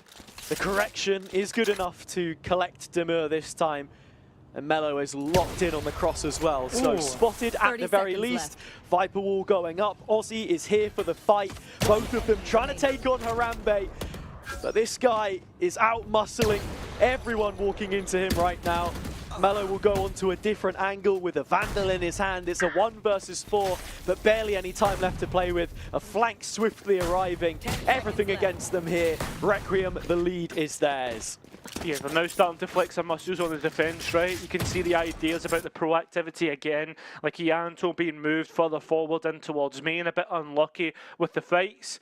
But it's still given the opportunities for Metasport to have like upgrades, get kills back on their side, the numbers drawn back ever so slightly. And this is what Requiem need to be aware of, need to be careful of, not giving too much away to their opponents. Because say for instance, Hazard, that is a sweet and sour, that's an Apex for instance, I know that's done, but you'll get punished for that. Exactly. Learning process still carrying on for both teams. Ianto, another Yoru ultimate. Already 3 players spotted, and we'll quickly make it a 4th. Waken as well. Is he going to bail on this? There is a TP available. He's stuck it fully into the corner with the fake out as well. Flashing into play, but not quite getting away with his life. It's Harambe through middle instead, who finds the opening pick. It's on to Waken. So it's only the Jet realistically you've lost. Not much in terms of utility that you've lost. The players are looking to head straight on towards site. Toba supporting himself with the cam, but it won't work out. And now Metasport have the advantage, Hazard. Nicely played from Metasport, but Harambe is still here and in the corner. Deck is there with him. 2 kills for that man, and Soren closing up the job. So Requiem, double digits, 3 rounds on the bounce. Still no answer from Metasport. Yeah, I understand that, Hazard, but again, it's been all coming down to the gunfights. Like here, nothing in terms of utility. Fair enough, an info dart comes in at the end, but it's the ability for Requiem to play together that ends up winning them out the rounds. I'm not seeing much in terms of general macro play. Maybe that little trap at the start that from Requiem, but all in all, this has really been down to the death match that these two teams are playing. Demo's just toying with Harambe's off, and finally he will be dispensed of. Demo finding the other kill on the Metasport side of this toxic screen, and while Soren picks one back, it's Yanto, the first port of call on the site, who again catches a boatload of damage, but this time gets away on 5 points of health. Here. No, Waken's just been tagged up, but again, it's the numbers that's the most important here for Metasport to play out. If you lose this one, it would be disastrous, and that's exactly the case with Metasport winning this out easily. So many little things to think about in what again is an incredibly fast-paced round. Yeah. You even saw towards the end there, Soren got taken out of his own drone by a shock dart that was coming in well ahead of time. Little micro moments. Fights taken solo, 2 players go down on the left-hand side of the screen in sight, but not fights which they were taking together. It's hard to do that when you're running an op anyway as your first line of defense. 100%.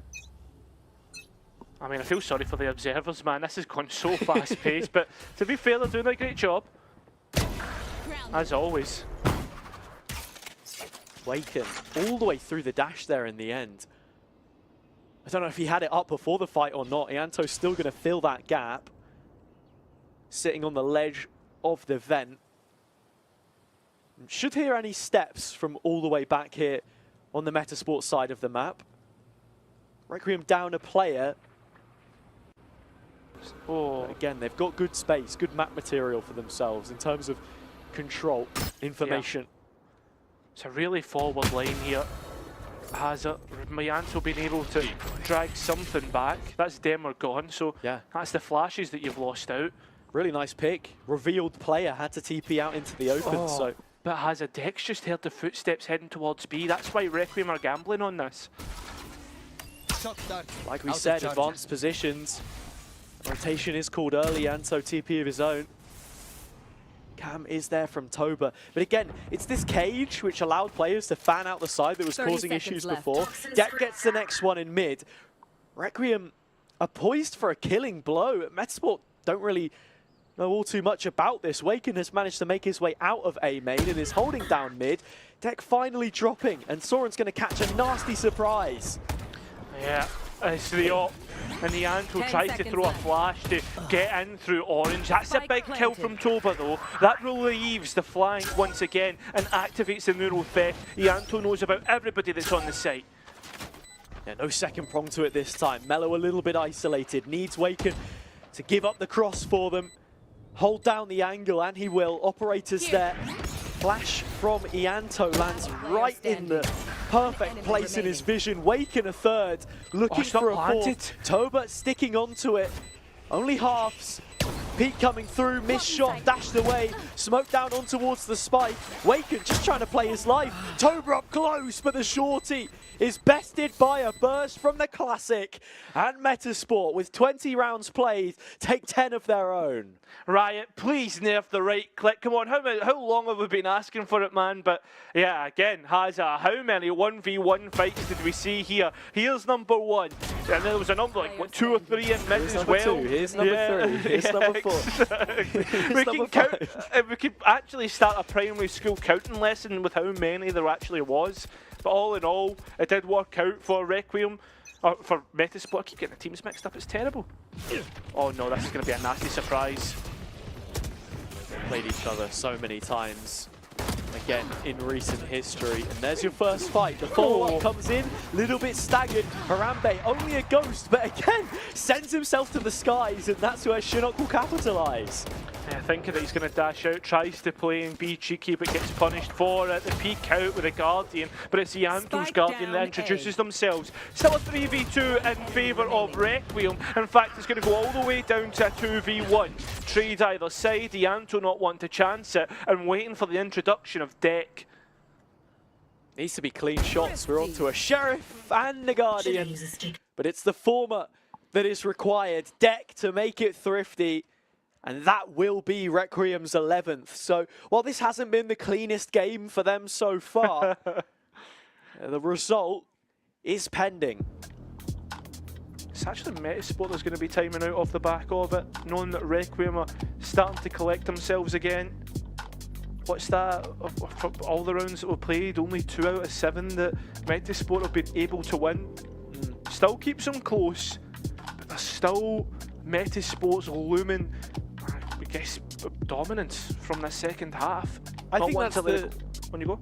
The big thing as well that you're going to see, right? Like Metasport have the benefit of a coach, assistant coach, both Rivenary that I mentioned earlier, and Enjoy, who was said to be, a driving force behind the success of this roster. Riv was pushing him to step into a head coach role himself if given the opportunity.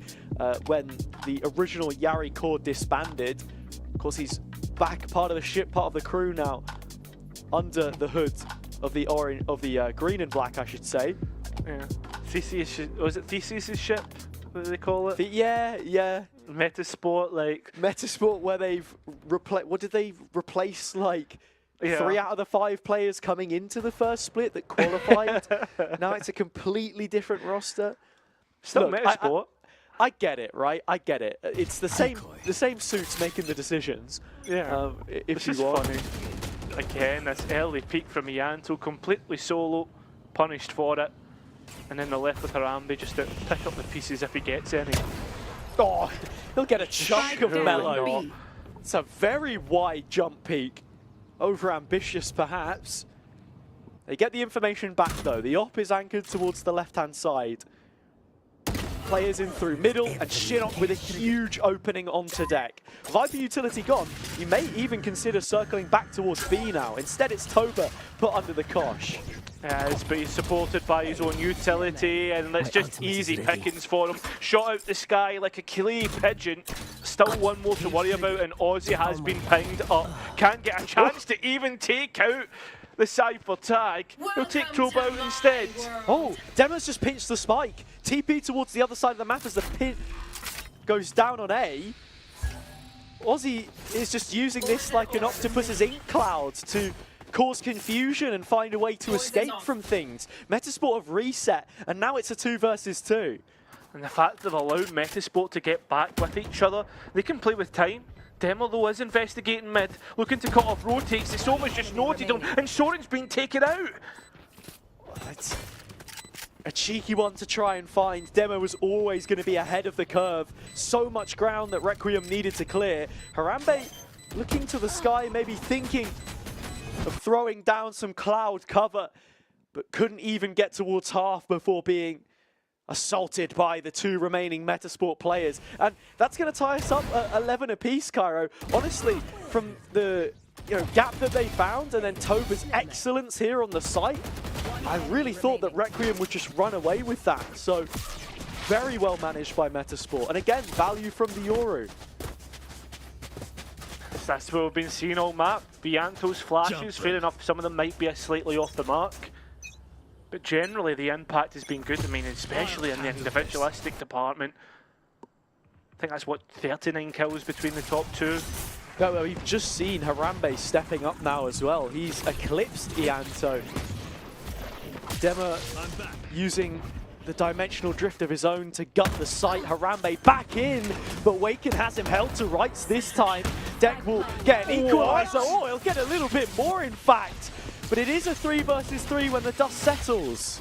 And that's it, Hazza. The rifles are down. Fair enough, Ianto will be able to rescue the hero rifle. And in fact, might be the hero himself. Tries the dimensional drift out, but it's not going to work. We're down to a 2v1.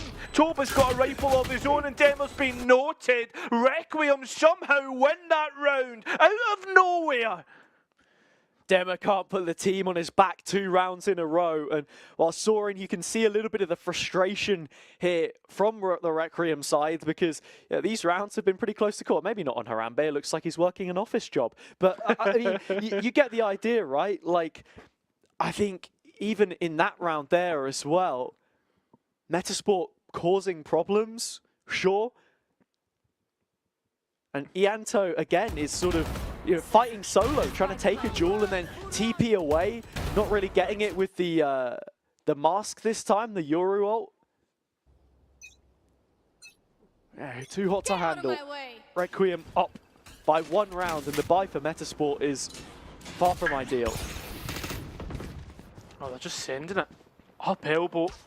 There is so many players here which Denver needs to be aware of. Waken is the one to come out cleanly, but not clean enough after Ianto introduces himself. A shake of the hand, and both teams will end up equal in the end. Oh, Toba's got to be careful. Shinnok peering just over the top of the trap, but Toba's taken him down. With that, Requiem have the numbers. How do they choose to play this? That's the big thing in my eyes. We've seen a lot of scrappy rounds. Can they make the most of the position they find themselves in? The final round of regulation. Look how far up Aussie is. That's the potential winner for Metis in my eyes, Hazza. Toba's going to give this to you every day of the week, though, because they're playing disciplined. Sure, Requiem are a little bit split up from one another right now, but they know they can't afford to give away any easy duels, and Aussie's trying to find one himself. Needs to find it. Just jiggling with the angle, but Toba's getting closer and closer to Ianto. There's your pick, and there it goes.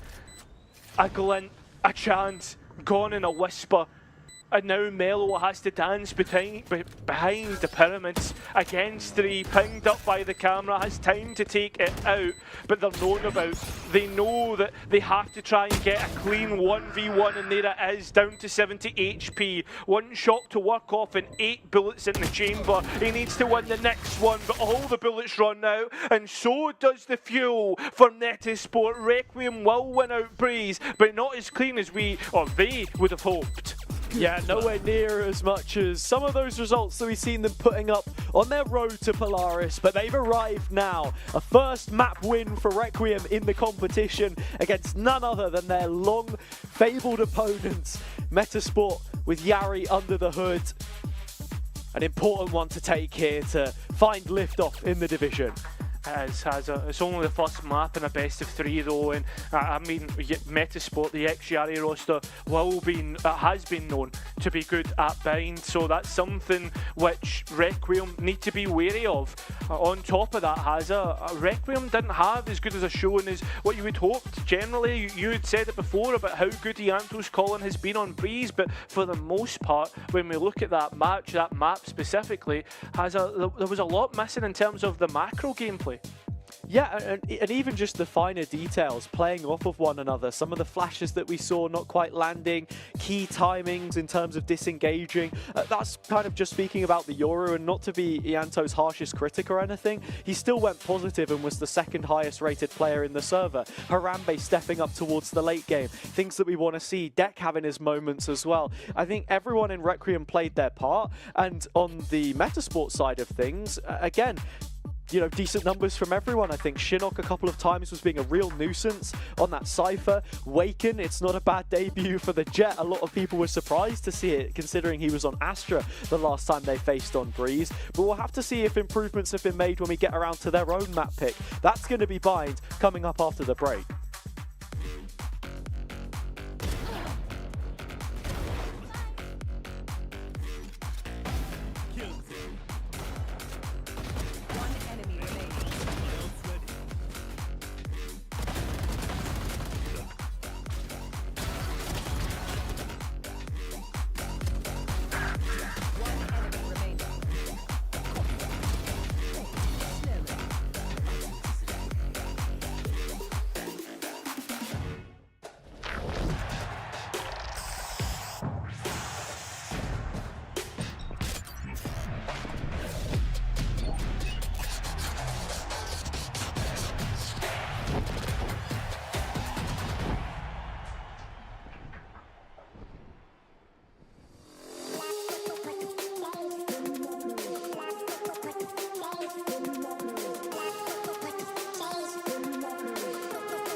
wish I could be strong, survive all on my own, but now I'm running out of hope. I need somebody else to save me from myself, a love too precious to let go. I've been searching for someone for all my life. I keep on wondering where you hide. Nobody knows. I've been waiting for someone to come around, but I keep on wondering where you hide. Nobody knows. Nobody knows. Nobody knows.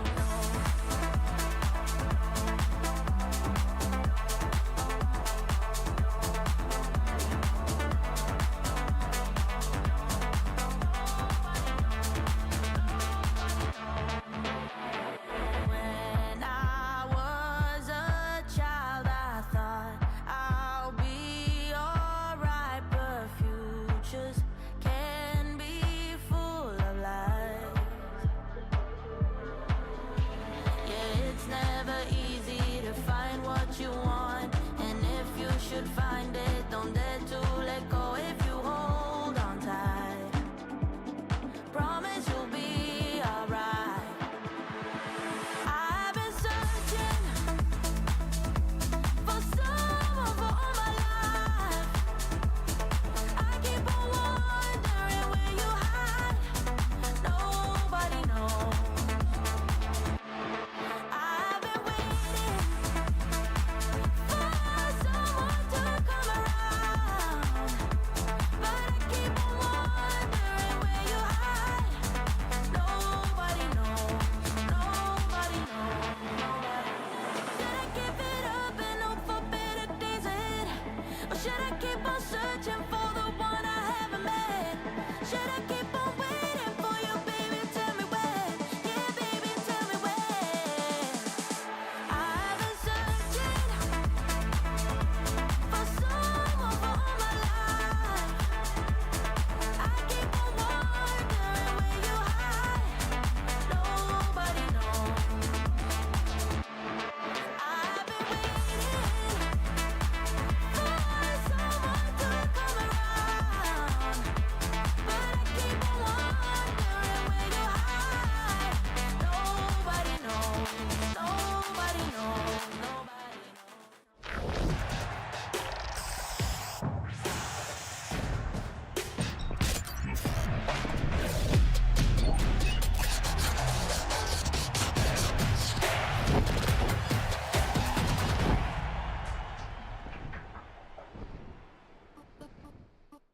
Welcome back to Challengers North. We have just seen the first map between Metasport and Requiem, with the Norwegian organisation falling foul to a team which has beaten them oh so many times in recent history. Yeah, every time that we've seen it has that Requiem have won, it has been a 2-0, and for that to happen, they will have to take away Metasport's beloved pick of Bind, a map which they say is one of their best, and last week it did not look like that. So Requiem maybe have a chance here to take this in the fashion that they usually do. Yeah, differing quality of opponent, and not a map which we've seen from Requiem in a while, which is something we'll think about in just a minute. But for now, that first map, 13-11. Narrow in the end, some pretty tight fights and rounds which could have been decided by such micro moments, but ultimately with the mirror composition, it is Requiem which come out on top this time. Yeah, and moving on towards the next map has a need to demand a better play of the full map. You know, a lot of it was contact, and a lot of it came down to those fights between the two teams. And in fact, a lot of them has it was just deathmatch. Maybe that's just Breeze though. Maybe that's just how it was bound to play out in the end. But moving on towards Bind, you've got the TPs, you've got more lanes and more ways to control the map. So that's where we're going to have to see teams maybe develop what they want to do around the map better. Yeah, I think we're going to see a drastic shift in terms of composition for both of these teams as well. Obviously, makes more sense with us going towards Bind, and it raises the question, what do Requiem bring out? Because it has been a while since we've seen them play this map in officials. On the flip side, for Metasport, it's pretty recent that we saw them play it. It was featured in the first match week. It was the first map that they ever played as a team in Challengers, and, you know, you had a bit of a shuffle. Demo was on the Raze, an agent which is a lot more familiar for him. He plays it 68% of the time, and obviously we've just seen his Euro, which looked pretty good. I guess if you're a mechanical player, it doesn't really matter what they put you on, but at the same time, a little bit more comfort for Metasport, I think, on a map like this rather than Breeze, where maybe if you aren't landing your shots, then you're not going to have a good day in the office. Yeah, and I think as well, Hazza, Euro is very viable on this map, and in fact, while we're in this Euro meta, Hazza, there was teams trying to innovate on it last year. I mean, you think towards that Focus map that was played against Apex. In fact, you even made a video on it to show how good it was. So, like, there is a viability in a lot of these agents, the Gecko, the KO, like a lot of these initiators. And then one thing that we tend not to see is the Sentinel. Yeah, I mean, you know, shout out the Hazard JC YouTube channel if you want to go and give it a follow. But I think, yeah, the thing you raised there is there are a few different ways that you can play Bind. That one specifically does stem from using double controller, which is something which both of these teams have shown in the past. Again, there's a possibility to bring in something like a KO. But look, if we just go back and straight up look at what was played last time by Metasport, yeah, it was the double controller, single duelist, and single sentinel as well. Shinnok retaining the Cypher role, which, you know, isn't something that I can say we see all too often. No, we really do not. It's usually like, what is it? It's always the people say you get the standard 4 all the way back. It was like Brim, Viper, what was it, like Sky and the Raze, where you're guaranteed 4 every single time. Obviously Sky has dropped well out of the meta now, but still 3 of those picks stay the same. Usually it is the Brim, Viper and Raze. Yeah, I think Sky still has merit to her utility on this map. It's just kind of like you need to be a lot more sparing with it. And it's the same for Viper, like you mentioned. So 2 agents where the utility usage has to be better if Metasport want to be able to find ways to make life difficult for Requiem. And if you cast our minds back to Breeze just then as well, we saw Requiem started on the attack. They started with some pretty aggressive rounds. That's something which OnlyFins did on Bind, and it immediately made Metasport, you know, start to sweat quite a bit. It took them a while to get into the series. I'm wondering if now with Breeze behind them, they're going to be in, you know, a perspective with a little bit more clarity coming into their own selection here. And I think as well, like, playing against a tougher opponent will always refine what you want to do in a map and your ideas, see where you actually went wrong. And I think OnlyFins really did show weaknesses in what Metasport wanted to do last week though. And towards this one, we're going to get a change up from what Requiem played last, and the Sky going to be introduced alongside a Gecko. Yeah, it's the first time that we get to see Ianto on the Gecko. As I said before, this isn't an agent which was typically in his pool. He was playing Sentinel, he was playing Duelist, now we get the Gecko. And it's a solo initiator, well, double initiator, sorry, I should say, with the Sky here, which is a difference from Metasport. They're playing solo initiator, but you have a little bit more info from Shinnok's cams and trips. So in terms of how both of them play, I think, yeah, Requiem can afford to give away a little bit more utility in the early stages here. Yeah, they can, because Metasport have got a lot more emphasis on those flashes being used up. Obviously, they don't regenerate anymore. That's something that we do have to note. But for both sides, something that's a main feature is what we were talking about: the Brim, the Viper, and the Raze. And I mean, we really need to be seeing those Viper looks playing out. We've already seen how good Deck is on the Viper, so I'm really hoping that impact and that global utility being used to play on the minds of both teams will be used to a high standard. Yeah, again, that's what we want here. We want a high standard. We want a Polaris standard. Both of these teams have now graduated from the competitions they played in before. Of course, for both Requiem and the former Yari roster, it was from the Beacon side of the bracket that they ended up coming through. And single elimination being a tough mistress, right? You know, they were eliminated, the Metasport core that we now have, the Metasport roster, all 5 of them. And again, they need to prove that they can, you know, play at this weight class, that they can take results and, you know, take maps. That's it. I mean, they need to be able to take maps that are also going to be in a long season. This is essentially your direct opponents or favourites to be relegated, right? This is a big 6-pointer for whoever wins this one out. And for the longer stage in the season, like, you're going to start to come into rejuvenated rosters like a Peanut Orchestra, like your Formulations, who obviously have got Demiurge there, NXT, the likes. They're not going to have the form or the lack of form that they had in Split 1. All of these teams are going to be playing for those playoff spots, and well, if that is the case, then you're going to be in a relegation scrap.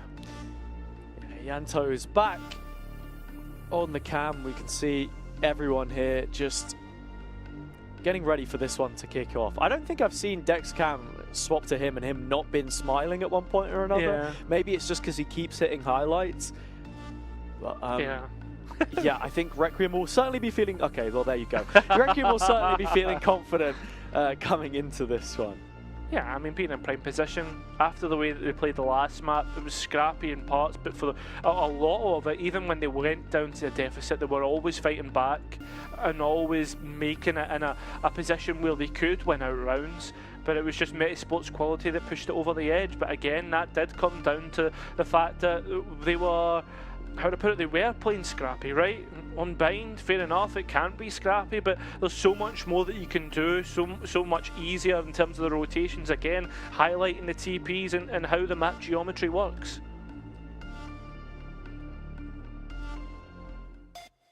Just waiting to get started, but that wait could very soon be coming to a close. We were waiting to see this map.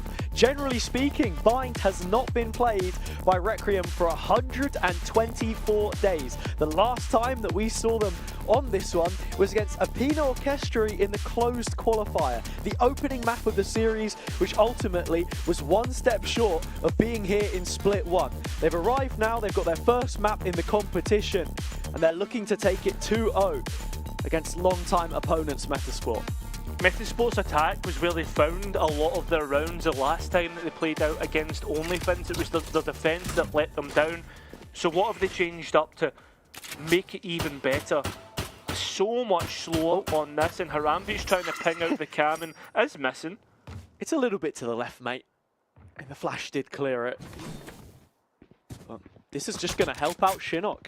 More information as to what's going on the map, and one of those premium tools, the dog, has been used early, so something missing in a retake if it comes down to that. Yanto is taking a lot of contact, a lot of risks being in the octagon position, and he will be in a fight fairly soon. The mosh pit being used to delay the players come out, and it's just easy collection, leaving that smoke into the molly. Do have Shinnok with a late flank spike down, and it's in Requiem's real estate of the map, has it.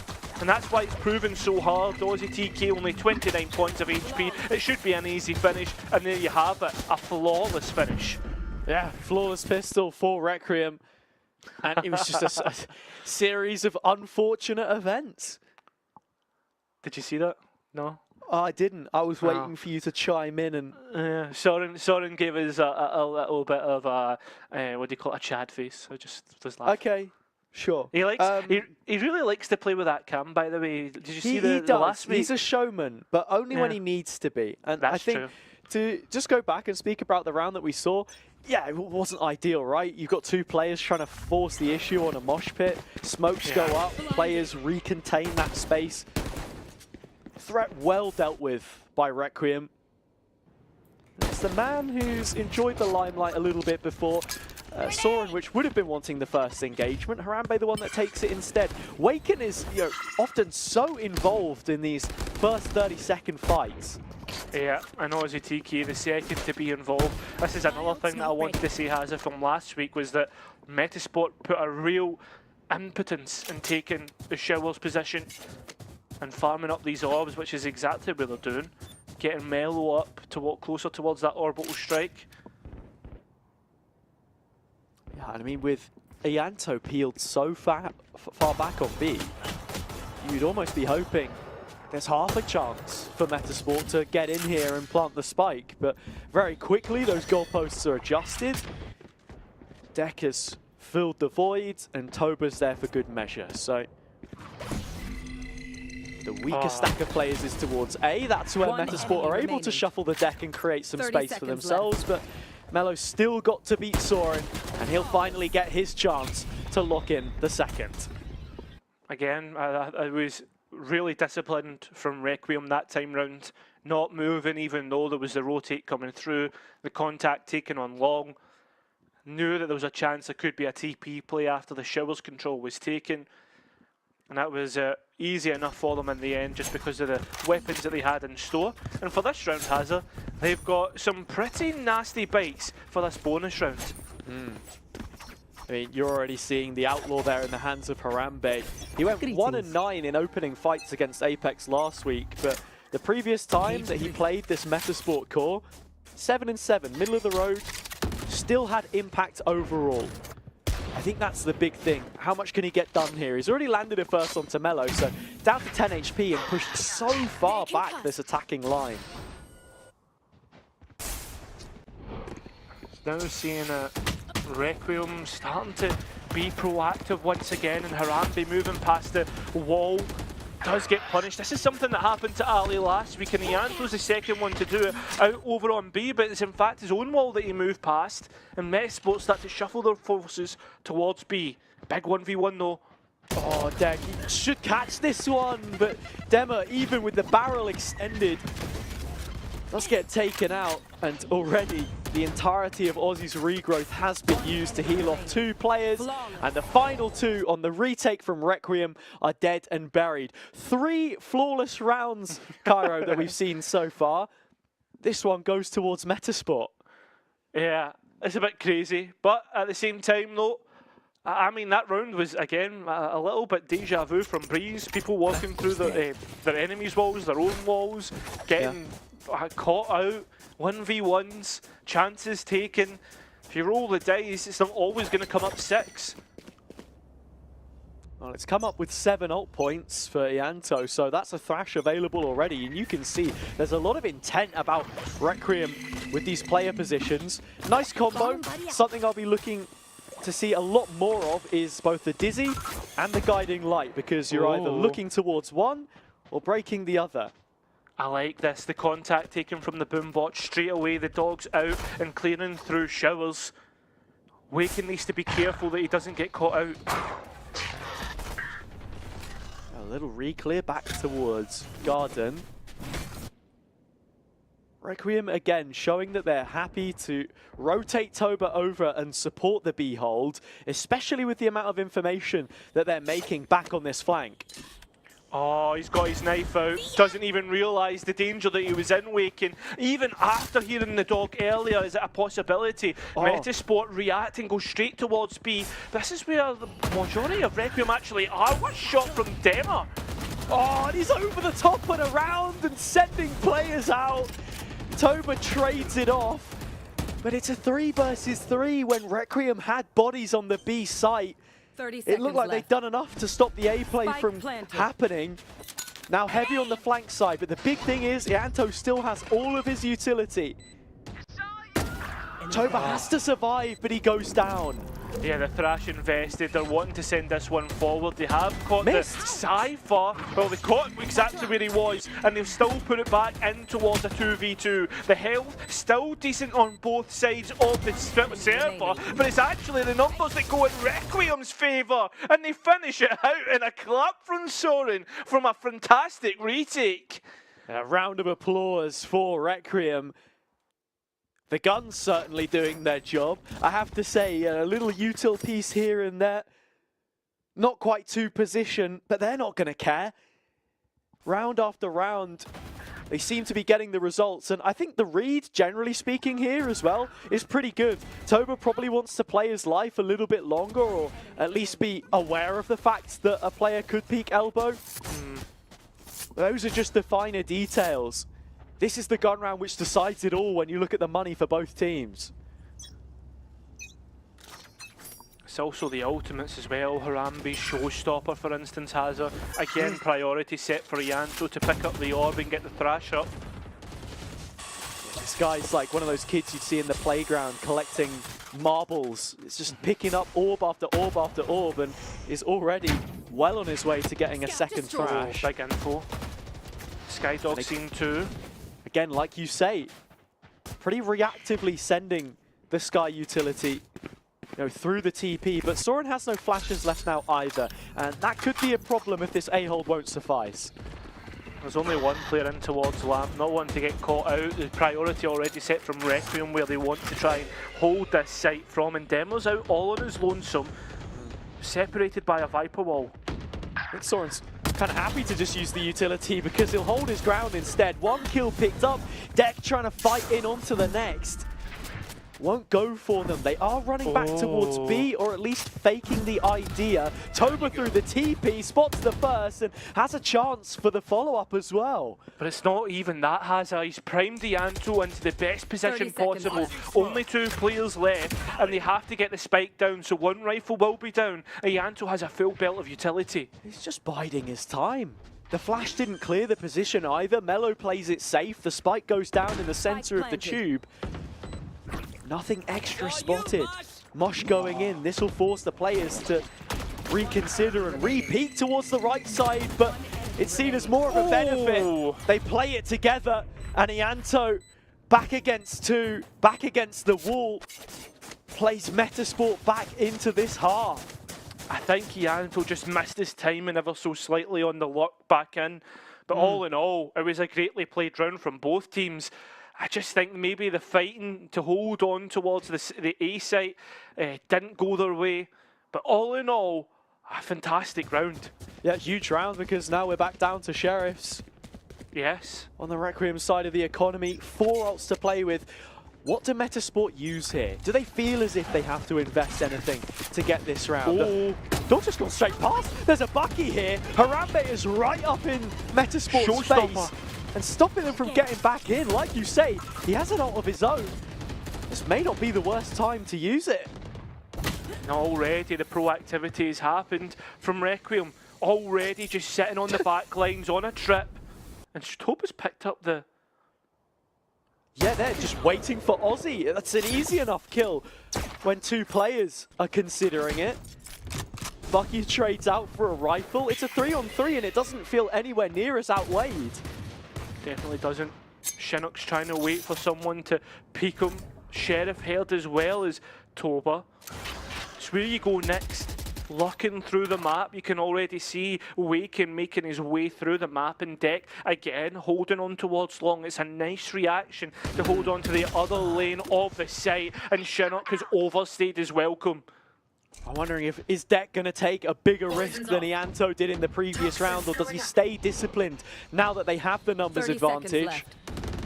Nothing even about this one. Contact off the Seekers. Mello breaks it. Deck knows that he can get stuck in and will do so. The round is finished. Requiem walk another over the line. And this time, they didn't have the guns. Yeah, has not even checking the corner was the first mistake, and then it just comes down to Angels once again. They rotate over, they don't check long, and well, they made a mistake in the last round and it somehow paid in their favour. It's not going to happen 2 times in a row. Requiem punish them for it. And again, I mean, their economy's back in order. Metasport calling the first time out of the second map. They used both in the previous. And again, I have to reiterate, the added benefit of coaching staff is that there is a neutral party, a third person, a 6th and 7th man, which can give them a little bit of extra clarity. Because as I said before, it feels like the cognizance of this team, sometimes they do just need that step back to decompress a little bit. An extra 60 seconds, weight off of their shoulders. But Ianto and Requiem making the absolute most of this opportunity themselves. Of course, like I think they've already started to pinpoint exactly what's going wrong with what Metasport are doing in terms of like that priority towards Long, sitting a player out there. It's nice protocols from them, and they're finding ways for Metasport to make mistakes, whether that is sitting in ratty positions, etc. And I think as well, you think towards like the site holds, they are allowing Metasport chances to win the round, chances to get, I guess, player numbers on their side. Like you said, I mean, Metasport haven't really conditioned any kind of fast hits. They've been playing pretty default, straight up, positive Valorant, where you're trying to find the gaps that you can. This is another thing though, Hazza, like the Metasport are allowing Requiem for a few rounds in a row now to build up the ultimate orbs and build up the ults of their own. There's Toba got the orbital strike. Harambe's still holding on to the showstopper as well. They seem to be pretty afraid of the utility that could come through the TP. I mean, that was a big factor of how OnlyFins played it, constantly crunching.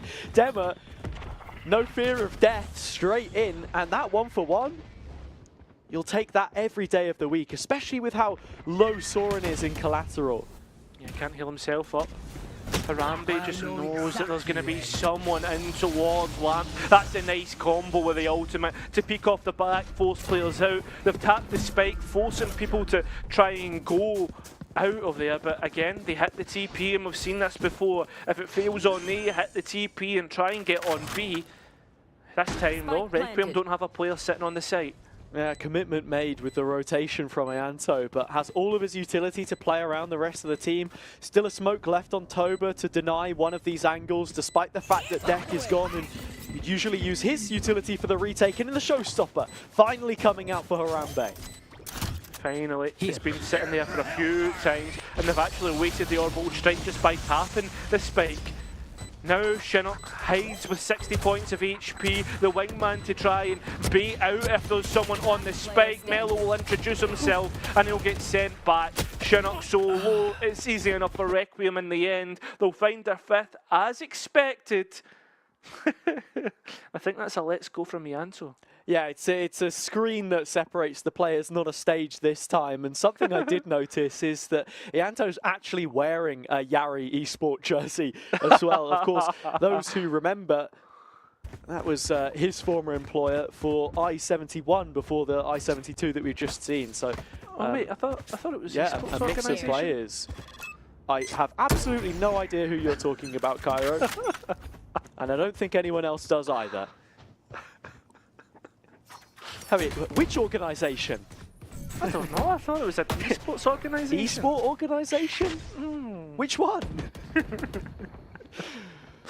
Ah, poor Sean. Requiem doing plenty to support their players, though. I think, again, it's just important that even names like Yari are there to send these guys to land, give them the experience, which becomes invaluable when you come to these high-pressure scenarios. Yeah, it's a little different playing online, but experience all the same. Oh, right. I wish I could comment on that, but there's a big point that just happened there. It was the Dizzy that missed out Demon, and he's actually capitalised off the back of it, but did have to use the showstopper to do so. On the other side, Soren's got rid of Waken. Yeah, flash clearing sight angles as well, expecting someone in an elevated position, but not both of them.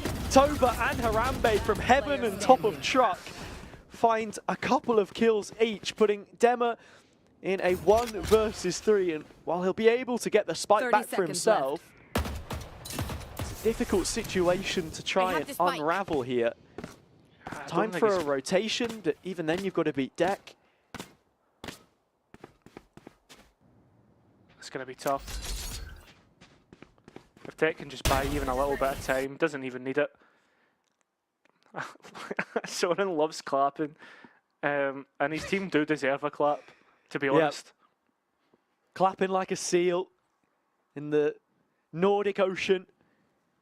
The Dane, someone who, you know, coming into this team, again, second qualification he's made to Polaris, and also the oldest player in this roster. So a cooler head amongst the rest. And, well, Deck's dad's getting in on the action. Deck says no, job's not finished. While we're on that point, actually, of supportive parents, you know, supportive orgs and everything, shout out to Toba's mum. Yes, yep. Yeah, do you know what? That's something that I love, like the supportive parents, and then like you have like the odd mum in Twitch chat. I mean, we see a lot of that in Game Changers, but yeah, Toba's mum in Twitch chat. This is nice. You know her account name? Yeah, the goat's mum. Mother to the goat. So, oh, there you are. Of course, always supporting him in all of his endeavours. And yeah, look, little fight towards showers, lost out, Dema backside, dead. Good work The from only- Requiem to start this one off. The only thing is, though, is they've let Chinook get in towards the back lines, and this is not known about at all. Deck will not have an idea. Well, he will, because Toba's actually lost his life. That's another rifle from them to pick up, but the other one is on the other side of the map, unless they want to hit the TP, but no, they will commit towards this one. Yeah, Goats have eyes on the sides of their head, not the back, unfortunately, so didn't see that one coming. Ianto straight back in through Hookah with all the utility, again looking to reclaim the Dizzy, and may just wait for that timer to tick down before the Thrash comes in. No, instead, it's the first port of call. The site is clear, but there's nobody on it. No, there's not. And here's the backstab from Aussie TK. He's missed these shots, man. And Mello out on elbow. Well known about the Viper's pit just to get this across the line. It's a heavy investment, but one that they are willing to invest. The Wingman will finish off the round, and so will Ianto. Brilliant from Requiem as they push themselves to at least a 2-round advantage on the half. Yeah, Requiem really starting to chip away at these rounds now as well on the defender's side, no less. Plenty of material to pick apart how Metasport would have played last week. And yeah, for Requiem, it's been a while since we've seen them here. Ianto, wasn't playing Gecko the last time that they were in this situation back in closed qualifiers. As I said, it's been almost half a year since we've seen them here, and they've made a lot of changes since then. This is only one of the 7 agents in his pool that they could have brought out, so Metasport getting used to the comp they're playing against. Even then, it's nothing crazy. That is, though, brilliant shot from Chinook to start things off. Demo just lurking in the wings, heard the steps from the Brimstone.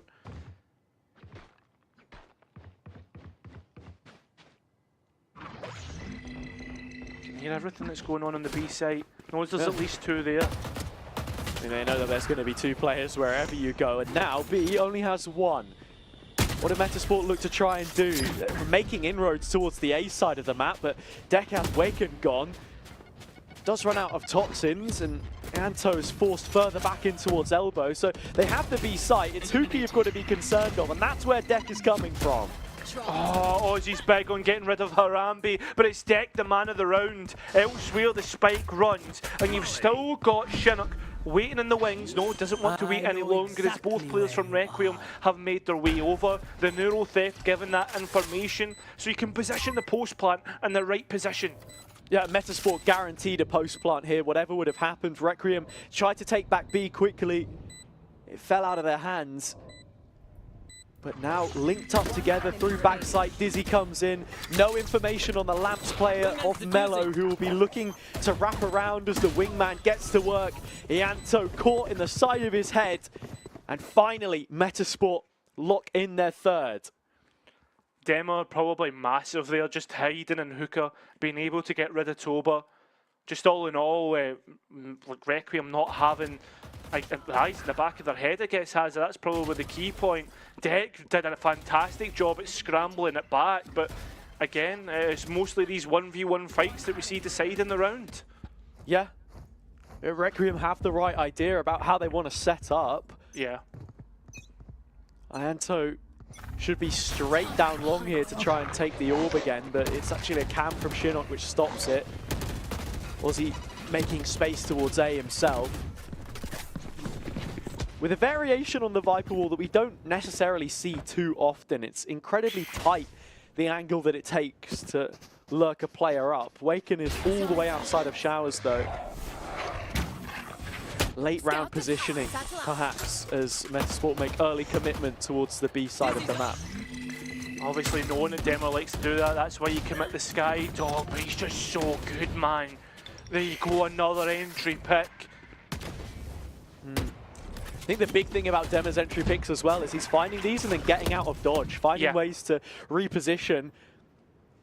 Metasport freeze, it goes cold, the information that Requiem had, so they're already calling in a rotate for themselves. 3 players adjusting towards the A side of the map, and actually, with Metasport waiting outside the TP with 3 players of their own, it's a real possibility that the read is spot on here. As wow, they've got it, and they'll be calling for Ianto to make his way on the flank as well. They are in prime position, and Harambe, oh my god! I cannot believe we're witnessing this! He'll finally get taken out in the end, and it's all down to a 1v1. Demor versus Ianto. No idea. Duelist, Velis, ex-duelist, and Ianto cleans it up in the end. Yeah, I mean, Ianto started that flank so long ago because Requiem just had the perfect read on how to set up, right? You know, they get that one kill towards Hookah. There was already presence long. It goes quiet, and instead of, you know, walking the whole way back towards A, of course they're going to hit the TP. This is unreal from Harambe, by the way. Man. And yeah, with Shinnok going down, there's no trap. Ianto walks up and he finishes the job. It's from that man which everything circles back to. And an 8th may just make this one irretrievable now. Look at this, the early investment has of the Seekers. They know that they can gamble towards the B side of the map just by looking at it. The showstopper through. Deck gets collected, and Shinnok's the one that actually has to trade it. Showstopper wide of the mark, but they're getting cooked on sight through the orbital strike. And Harambe's coming in with one of his own, a showstopper to clean things up. It's the last round of the half, and it will go Requiem's way. They look to finish this one out quickly. Yeah, Requiem was slow to start at the beginning of the day, but now they're really just rolling with the punches, and Metasport can only sit there and take the hits. Ianto, after every round, so vocal, and you see it on the cams as well. Everyone else playing up to a high level of quality here. I mean, Toba's ult is well placed to stop the flood. And they're just so quick to match any aggression, which Metasport are showing here to Cairo. Something I've noticed, these rotates are called pretty early, and when Metasport commit, Requiem are happy to put buddies on the line themselves. That's it, and as Metasport move on towards the next half, the defensive half, they only won 2 rounds out of 7 played against OnlyFins. This is where you're going to have to start to worry for Metasport here. And for Requiem, it's just fleshing out that map pool. Those 4 maps that we'd seen them consistently play, featuring the Breeze, which has just gone in their favor, has another potentially added, which, you know, with a shuffle of maps on the horizon, can only be a positive thing when you're losing out on Breeze. That's not going to be a given for them later. Yeah, just towards to give the playoffs. 100%, but just to give the added context as well, has it. 2 out of those 7 were Pistol and Anti-Eco, and they have a Cypher in their comp, which a lot of the teams do not run. Toxin screen down. How does it factor in here then? Shinnok has traps towards B. It's Waken, the other anchor, which has to try and stop this one himself, but the wingman has added benefit of an easy enough plant. There's no one in position when Toba is there, but at least Elbow can be kept onto for a moment. Dex wrapped the whole way back around. Metasport, the floodgates have dropped. They're trying to make their way back into the site, but Requiem are all over them like a rash. They fall one at a time, and sure, Shinnok can get his to stop it from becoming flawless, but double digits are already met. Hazard, that is just brilliant in terms of finding your way to pick through the site, lurking your way through, and it's, you just see it from Metasport. They try to take it out through Hookah, and they let Requiem in through the back door. Topa's even laughing in the end how easy it was for them.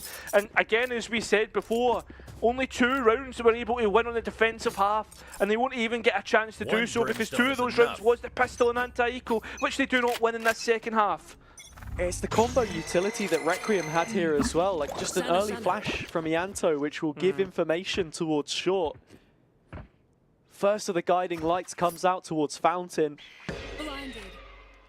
Tools which Metasport didn't have a surplus of in that retake, and Requiem removing elbow control on the wraparound deck, just taking those kinds of risks which you can afford to when you're 7 rounds up now. It's a Sheriff to fight first, but Ozzy can't collect the all-important shot.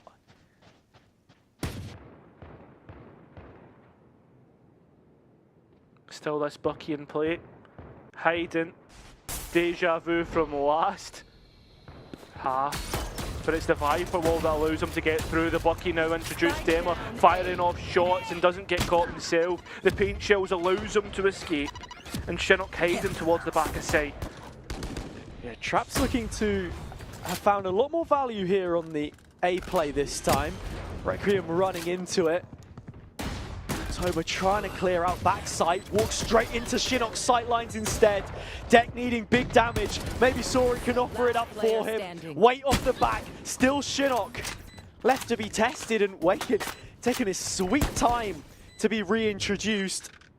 It's a shorty which he holds on to, and Soren, while he does have the Trailblazer available, there's not really a window to try and make it work. Waken's just going to jump straight on towards the defuse. First player picked up, but the line has gone all the way in. Metasport Collector Thrifty. No one left to tell the tale, but they don't care how it comes, so long as it does. That's a big, big round for Metasport to have a lifeline, Hazard. They were already saving for rifles, not many big buys. I think the biggest of them was actually the Bucky at 850. All in all, the coffers are going to be so much sweeter, being able to go for a few more rifle rounds. But it's the rifle rounds again. We have to reiterate what was Metasport's problem. Requiem. We saw them do it on Sheriff's round number 2 in the first map of the series.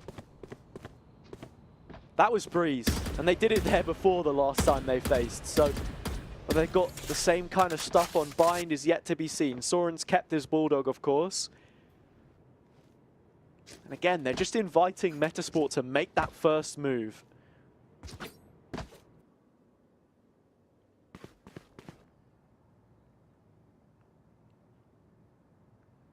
Making their way over ever so slowly to the B side, and again Metasport has it.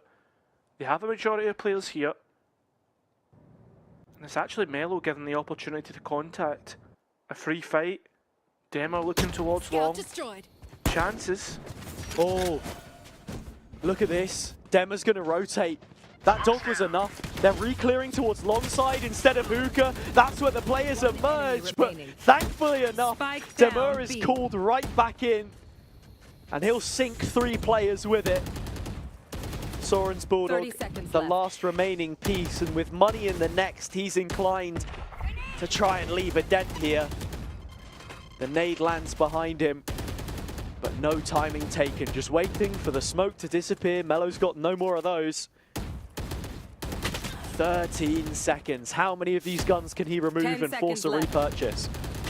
I don't even think there's going to be much in it, money left to actually buy anything back, has it? But at the end of the day, it will be flawless in the end. Again, that gap closes ever so slightly and builds up Metasport's economy. It's more the ultimates we need to be looking forward to here for both sides, or for more specifically to Requiem as well. You've got the 2 off of the Viper's pit for Deck. Soren's 1 off himself for the Seekers. Yeah. I mean, that's why I said it, right? Look at the money. You've only got 2 players over 3K on the Metasport side. If Soren can find 1, maybe 2 there, then you're nearly leveling your opponent's economy. I mean, still Requiem with financial trouble of their own now, after the lead that they had early on. I think as well, you've got to remember Bind historically all the way back. I know, like, here we go, Kairo's bringing out the history books, but go on. Bind Dust them off. Yeah, they were all, it was defensive sided for a long time. Fair enough, more recently it's not been the case. Cypher and Viper now combining on A makes it so hard to get in, whether that's through Viper mollies or Viper molly, I should say, or through those trap wires. Laying of utility is going to be good, and that kill onto Demmer is huge because he's been the standout performer. Soren's dog as well towards Showers has actually pulled both of those players off into a different position. Ozzy taking fights by himself, Harambe removing him from the equation. Still, 4 pursuants of the B play, and with the spike now back on their shoulders. As finally they headed towards sight, Harambe just making Mellow dance, looking left and right, but it's still him to take out two and bring it into equality between the two in terms of numbers. Harambe's not looking towards CT, a chance for Raken to get out, but in fact he'll just give the fight to him. It's now Soren once again to clutch up. Position's going to be revealed by the neural theft. He knows that the window to take a fight is now. Second pulse coming in, reconfirmed. Soren reconfiguring on the angle. Waken gone, but so is he. Shinnok picking up the pieces, the safest pair of hands you could have asked for in that situation. Knew all about where Soren would be. And Waken given a favor by his teammate there. As a win on that round and an 11th for Requiem almost puts them out of reach. As it's not only that though, right? That's two 2v1s which Soren has lost out. And I'm not saying that like he should have won it or anything, and obviously he thinks that he can. You can see it by the reaction.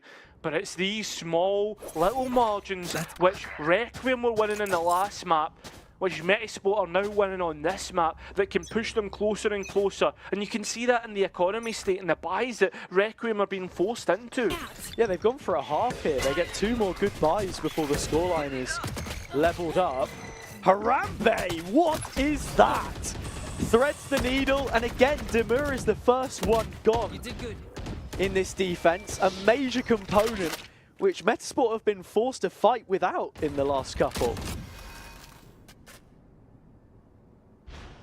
Reset across the map, and I like this by Requiem.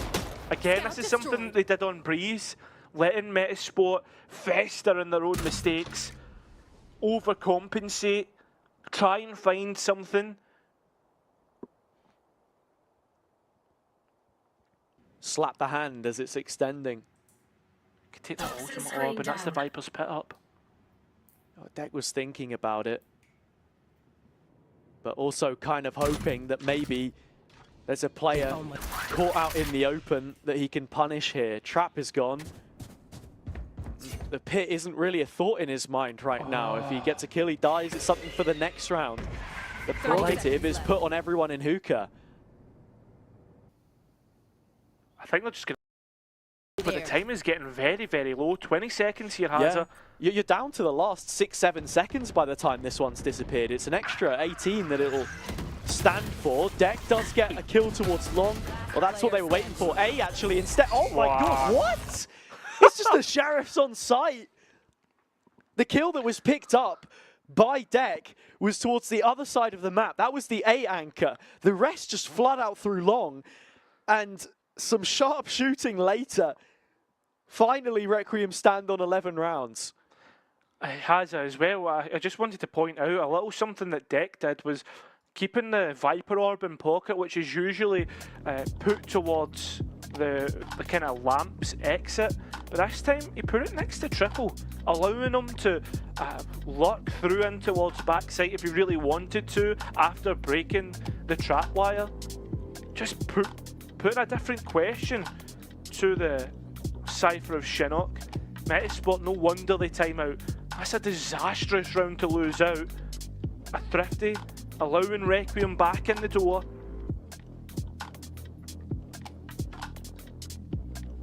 Metasport calling a timeout of the tactical variety here. Their second one in the map. And again, just pretty ruthless with these, right? I think Requiem have been incredibly sparing as to when they need an extra 60 seconds to think things over.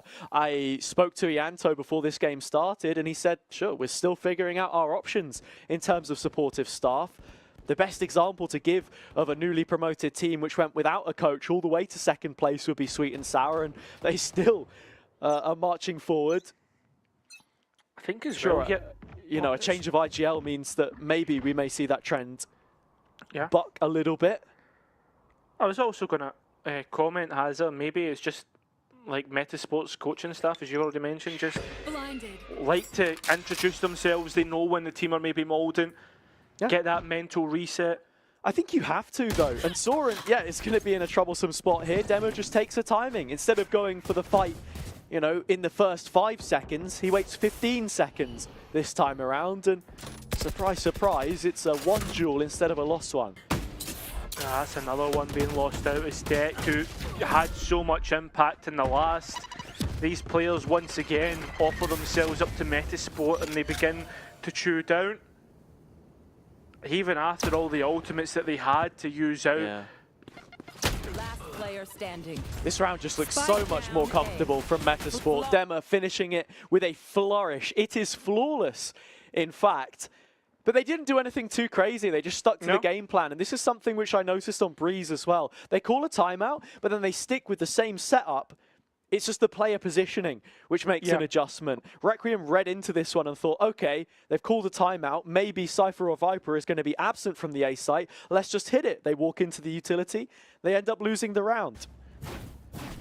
It's not only that though, like we saw like Metasport try and take the early fights a lot more aggressively as well towards mid. Metasport are clearly confident in their game plan.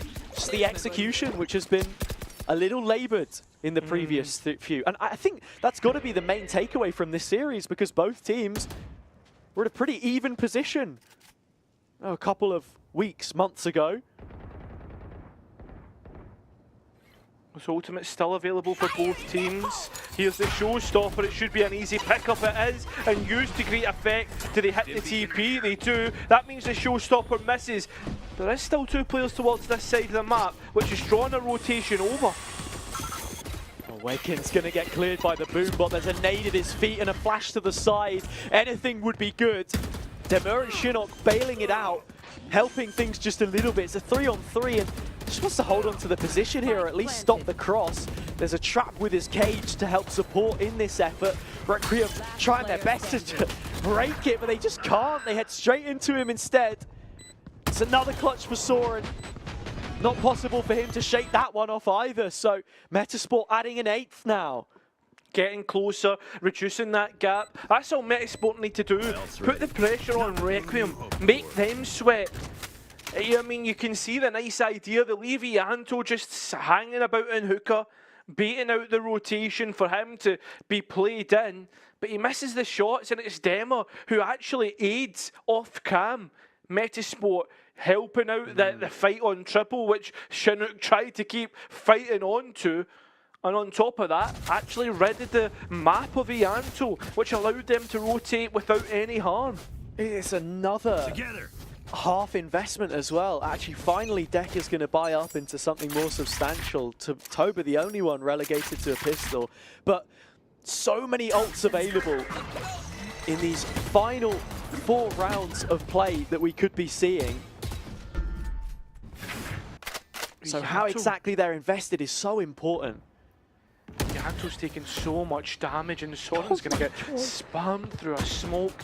Small margins being going in Metis' favour for a lot of this map. Well, that's the second time he's done that now as well. Oh yeah! Monster on the loose! Oh, they have given up the site. The Thrash will make it through the fire, but the rest of the team are eaten up alive.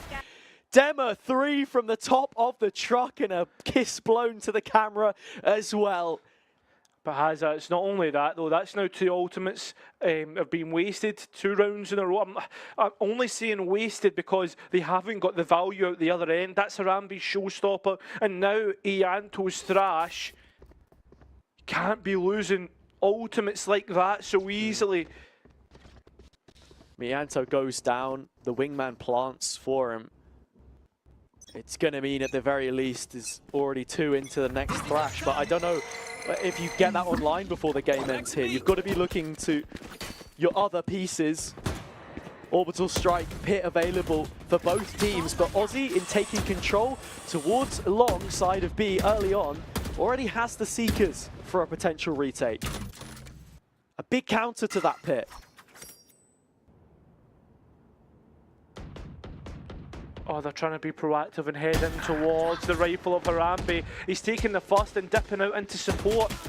Can he get at least one? No, they can't. The nade, which Soren tried to, or which Harambe tried to get out, has left Soren back in a spectator spot. Yeah. Harambe with the right idea of how he wanted to play that. You can see here the Seekers do get invested prematurely by Metasport. They know all about this push now. Requiem backed into a corner, waiting a moment longer before the execution, but it's called in. They go towards the ult. The orbital strike stops them moving any further. Ozzy inserting himself towards market. There's nowhere to go. Metasport are taking every single jewel, and Requiem, it's a hit on the chin. I think this is timeout territory that we're heading into for Requiem. They're losing everything. It's looking easy for Metasport. That's exactly, well, what it's going to end up being, a round win for Metis. But Requiem, when do they call the stop to this? Because they are bleeding. In fact, no, hemorrhaging rounds. That's only 2 that they've been able to win on this half, which is in a total of, what, 9? 2 out of 9 is insane. Requiem again onto another bad buy. They've been min-maxing this pretty well so far, but lose here as you're expected to do so. And we're pushed to the full 24 again when they were leading 10 to, you know, 10 to 3. And they've tried different ideas here, Requiem. They've tried to play more defaulty. They've tried to play just hitting sights. I think Metasport are calling their bluff with a lot of these rounds. Yeah. They are investing bodies towards the site. They're not budging. They're waiting for Requiem to commit because they know they will. And here, for example, you don't have any map presence elsewhere. All of your material is towards the left-hand side of the map. And on top of that, the Cypher's given that passive information through the trips in the cam. And if you want to go to the other side of the map, well, I mean, we've already seen how that goes when you're trying to hit that into a Cypher and a Viper. Oh, nice. Look, Cairo, if you were going to make a committal, it would be towards B, however. There are no Sentinels, no anchors here. Out of charge. A few more numbers, Mellow included. Drops his own molly to stop Elbow getting taken, but Shinnok goes down in the process. Seekers invested. Requiem putting a lot into making this one work. And there's an orbital strike as well, Haza, if Toba wants to go for it. Well, they're close, they can feel it. Players either side of the smoke. Spam whiskers away from catching Harambe.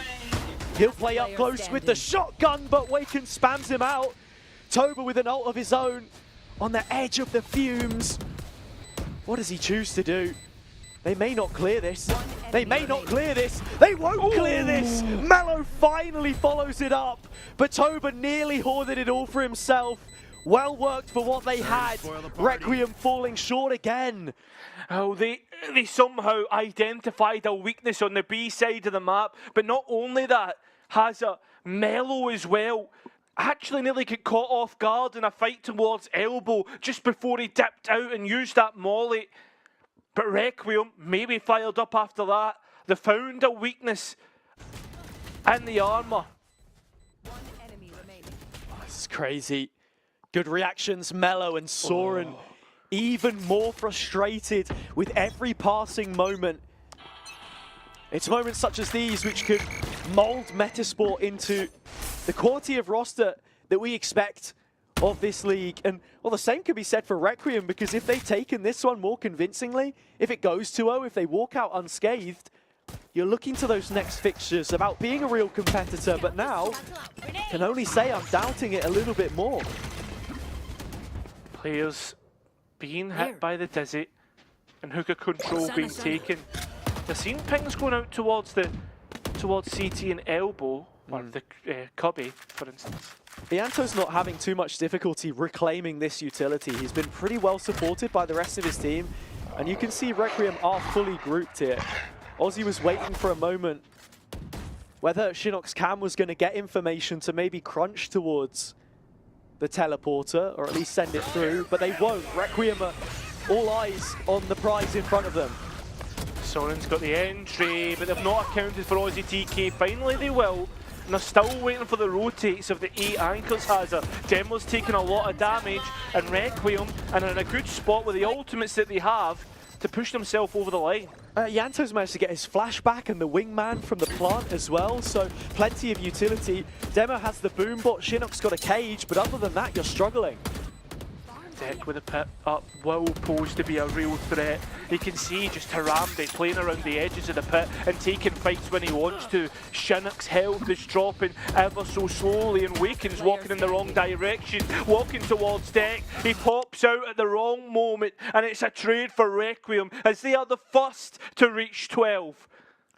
And Soren again, ever animated. You can see how involved he is in the comms. This man has made it to the second tier more than once for a reason. Again, 25 years of age with an IGL who's, what, like 7 years younger than you? Never do maths on broadcast. So he has that experience, and he's the kind of guy that needs to carry you through these moments when things aren't sticking.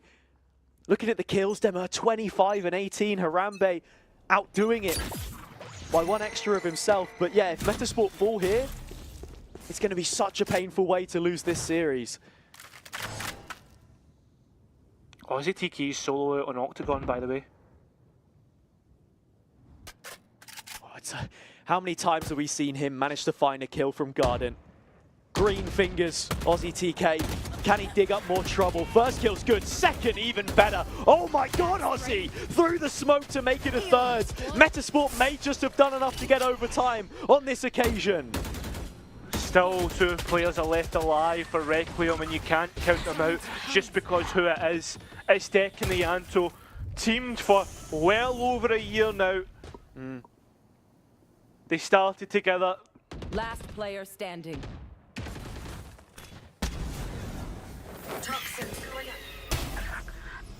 Can they finish it? That's the question. He was back in that first mix, which debuted in the Finnish minor of Beacon. Deck's got so much to clear, and there are 2 players waiting for him. Mello the first to find it, and there we have it.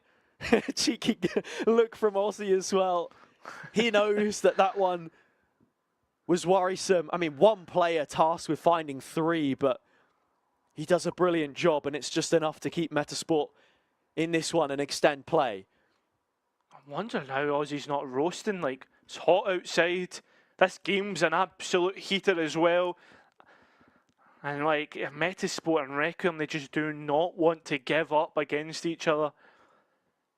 I mean, right now, Harambe's even investing in an op, which I think for Bindhazer, we've not really seen introduced from either team. Demo's picked up a judge as well. Yeah, in overtime? I mean, you're not going to have enough money left to buy a rifle. This is a full commitment. The guy's bananas. I mean, whatever works, sure, go for it. And yeah, this is going to be a fast committal. The judge is the first in. It's over the top, but it's only gone and bagged Deck. It's not even that though, Hazard. Now Requiem need to retake with the op, but they're flooding out the side. Soren got the fight back, but it's falling apart, man.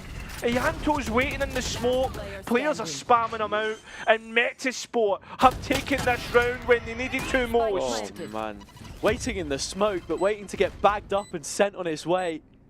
Guarding it with the shorty. It's a frail defense of the B site, and credit to Metasport. Demo's bought a bloody judge on overtime with his sheriff in his pocket. Just can't knock the confidence, man. And not to be that guy, but the pathing wasn't even that good. He was, you know, a 10 feet above the head of Deck on spot, but it didn't matter. They got it done.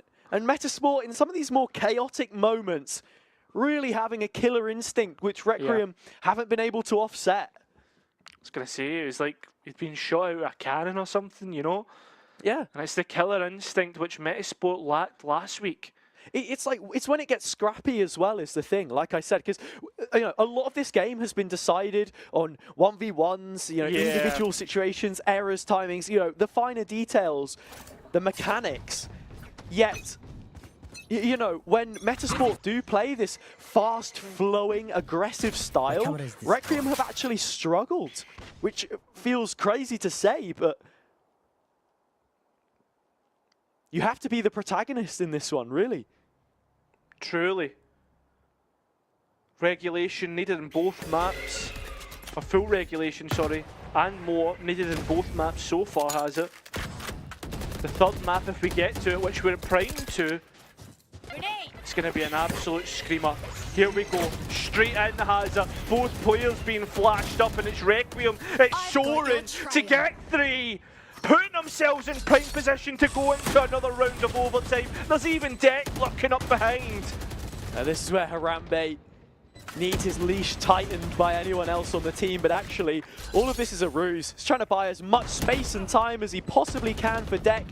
He'll be telling them, well, they're already in the smoke, and they've pushed it now. Harambe knows it. They'll get the round, Requiem, and stop Metasport at their first opportunity of pushing us to a decider.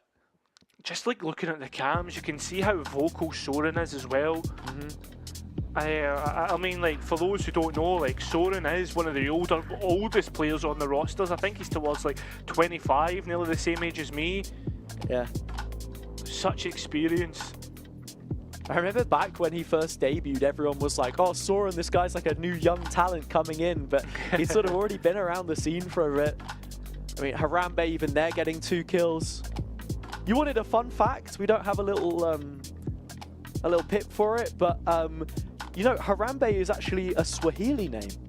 And it means working together, pulling together, and helping each other. And I think to tie that back into the game and not just be waffling on broadcast again, is that I think, you know, this duelist has looked a lot more integrated than the Jet did on Breeze, right? They've been finding ways to combo the utility. They have, you know, the double initiation as well. Yeah.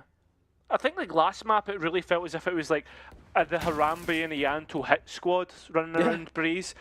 And again, as you said, a lot more integrated. But I think that's maybe more to do with like the team composition, the double initiator. Pick, yeah. Yeah. Hard to do on a Jet. How do Requiem want to approach this one? It already looks like a bit of a team game. 3 players grouping up towards Showers. Flash confirms nothing, and they'll reel back into the site. It's Deck we've got to be looking at. Yeah, it really is. He's stuck in a really tough spot. He'll at least get out with Demo, who is a real big bit of firepower. Chinook's waiting for someone to come out the other end, and it's Spam City here, and it's Ianto just jumping out with a shorty. Dude, he was so hungry for that kill. Down to pistols, and Soren seeing off the A attack as well means it's already a 4 versus 2, Kyra, and the spike's not even been planted yet. Yeah, Requiem just losing all respect for Metasport here and challenging them when they can. They don't check the corners once again, and Requiem will punish them for it. Melo now in a 1 versus 4, surrounded by 3 of his opposition, and he knows exactly that he is behind enemy lines. He knows that he's got no way out, and that's why he's just dancing between the angles, wondering where the first fight will come from. The only thing he does have is time, and now with that smoke, the potential to use another and make some kind of a tunnel towards the TP, maybe. Instead it's back sight where he'll go hunting. Soren alone on this angle, he'll pick it up, but the damage dealt is a death sentence. Oh, you'd think so. Melo's found a way out of that one. And could head for the hills to the B site. Yeah, Ianto's looking to cut him off as well. If Melo gets this kill, that is the orbital strike up. Oh, what? No, Melo! There's no way he's onto a plant here as well. Harambe's used up both shorty shots. It's onto the rifle. He has the orbital strike. Harambe sat in it, but he'll walk out unscathed.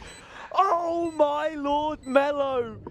I was starting to believe every fight as difficult as the next, but Requiem will do what they need to. Hazard, but that's just it, man. We talked about it earlier. The ability on both sides of this roster.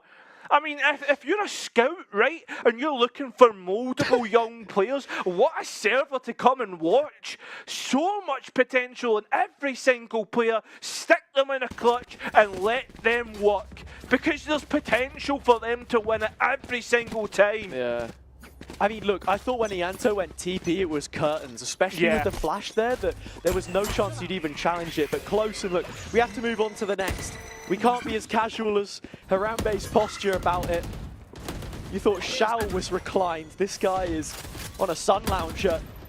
Chinook very quickly beaches Soren, though. He's relieved of his duties, and yeah, that's the you know, first real bit of initiation they've been using on a lot of these rounds, Requiem, already dried up. Hazza, but look at the reaction on the other side of the map. Dex walking out. They're scared to elbow. They've finally seen Aussie. And this time, Hazza, this time he's not been able to get a kill. Melo's been noted as well. And the players are aware now of the B presence, but the spike so far away, and Metasport should be able to get a chance to cut this off. Look at Waking! He hears it, and he takes the fight onto Harambe as well. Yanto needs to get out from Market Waken, straight into the crosshairs. Both controllers have utility to slow down the players that are coming from CT spawn. The spike can get planted, but it's a flank from Shinnok, which could be most concerning. A detain onto Demur is a dead one, and Melo is in the blind fire as well. The Dizzy has him dead to rights, and only Shinnok can now try and save this one. Two players on the other side of the cage, and it will be game 15-13, and by a margin of 4 rounds in the series, the story continues. Another 2-0 in Polaris for Requiem. Yeah, a sigh of relief coming out of Yanto there. First game for him in Polaris, and it's a first win for Requiem. Is it a coincidence? I think not. They looked so much cleaner in the calls, so much more cohesive, even though there was that tendency to take the 1v1 duels. But all in all, Hazza, Requiem looked to best their rivals, their opponents here. And what will be eventually two teams who are favourites to get relegated and go straight down. I hate to see it, but they are, because they are the two teams, well, one of the teams that have got promoted into Polaris. Yeah, I mean, look, this clash could be so meaningful for each of them in their campaign to stay in challenges. And for Requiem, it's that first inaugural result which they'd really been waiting for. Nobody wants to debut in this level of competition against the team which are expected to make it out of Ascension, Apex. And look, they were still able to put up rounds there. I think Metasport did, you know, a really good job at making this one close. But again, no matter how much we've pitted these two together, that now makes it 4 from 4 in Polaris-related competitions. As I said, 2-0 in Polaris again. Sure, it's the first time in the main league, but we saw it twice in the open and closed qualifiers. We saw it once in Eclipse, and now we've seen it again. And it's in these most meaningful games where it just seems like Requiem do have the edge. Yeah, and I think it's fair to say for both of these teams, Hazza, there needs to be a real refining process, because if some of these mistakes are made against other teams, you only find sweet and sours. Teams that are still yet to come up, you're going to get punished tenfold. Yeah, look, we can talk all about the fixtures that are going to be coming up, as well as the rest of this game, as we'll have an interview for you, all available after the break.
Look what you done.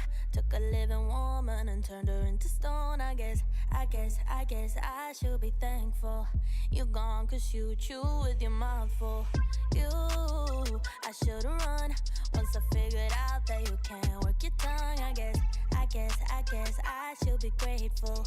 You're gone, I mean that shit was painful. Like I said, I'm really glad you're gone, but I'm sad to see what I've become. I was burning like a girl on fire, then you came around and put it out. You really made me think we were lovers. I let you in and underneath my covers. All I wanted was a hot girl summer, but I'm a cold bitch now, what a bummer. You really played my heart like a drummer, mentally drained.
about to see what I'll become.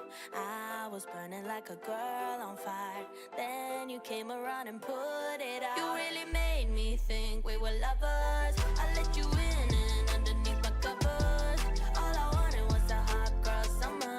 But I'm a cold bitch now, what a bummer. You really played my heart like a drummer. Mentally drained me, kinda like a plumber. All I wanted was a hot girl summer.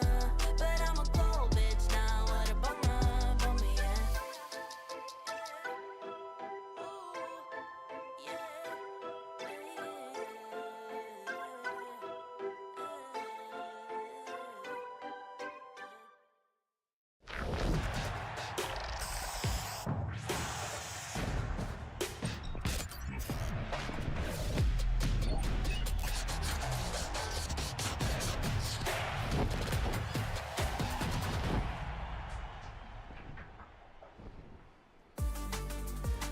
While we can only speculate what Deck's dad was saying to him, something along the lines of, "Are you winning, son?"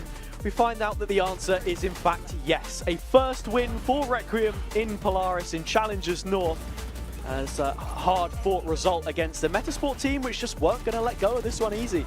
No, they certainly weren't, Hazard. They had a good showing all in all, and this is the same story that they had last week. But, I mean, how many times are we going to say this? Like, there needs to come a time where we're going to have to find that killing blow for Metasport, and I think, honestly, they deserved a third map. Yeah, you look at OnlyFins last week being a top 3 team with, you know, new duelist player coming in as well. The fact they were able to take a map there, but maybe Requiem are just the boogeymen that they simply are unable to beat, right? Skeletons in the closet that need to find a way out before we move into, you know, follow-up games, ones against other teams that you would fancy them to take results against. Looking at the scoreboard here, I mean, Harambe, the one that breaks 30, but Demo close by. Yeah, I mean, but it's the first kill department that we've got to be taking a look at. Both of these duelists doing their job, creating the space, letting their team play into it, and on top of that, getting the first kills. Like, getting 7 and 8 is absolutely insane for both of these players.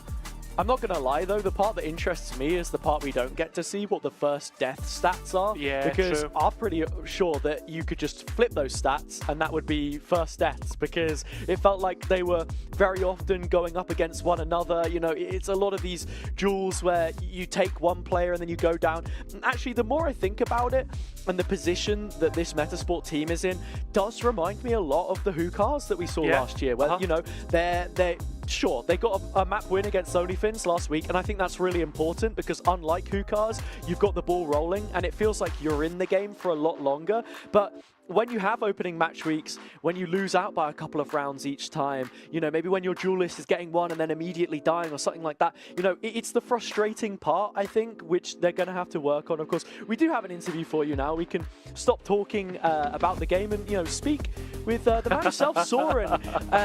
Phone in your hand this time, just shaking like an earthquake. You were well into some of those situations. What's it like being in this team environment in comparison to some of the other ones that you've been in terms of atmosphere? Oh, in terms of atmosphere, I feel, you know, I'm 25 now. When I play with this lineup, I feel 5 years younger, maybe even more than 5 years. Probably like 7 years younger. No, the atmosphere is great. Just love the boys. We always have good vibes when we prac, always good vibes when we play. So, yeah, man, just great atmosphere.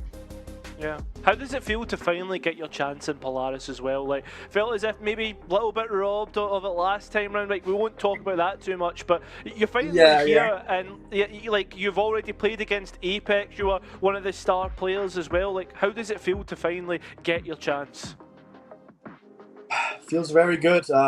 Second time qualifying, yeah, won't go into too much details why I've been robbed a little bit, but feels great. Just happy to be playing in this league. I think I deserve to be here. Yeah, it feels great, man. Love playing with the boys. Yeah, we move. Oh, yeah, we move indeed, right? Look, that's your first win now on the boards. It was a 2-0, but still two very close maps. I want to speak about the Veto just a little bit, because obviously you kicked it off with Breeze, a map which, you know, we've seen you guys play a lot of. It looked very scrappy, very open. Was that part of the game plan or just how it ended up going? Well, to be honest, I can't lie. As you know, our game against Apex, we had to have a sub, so we haven't been pracking a lot with the main roster, with Yanto being here.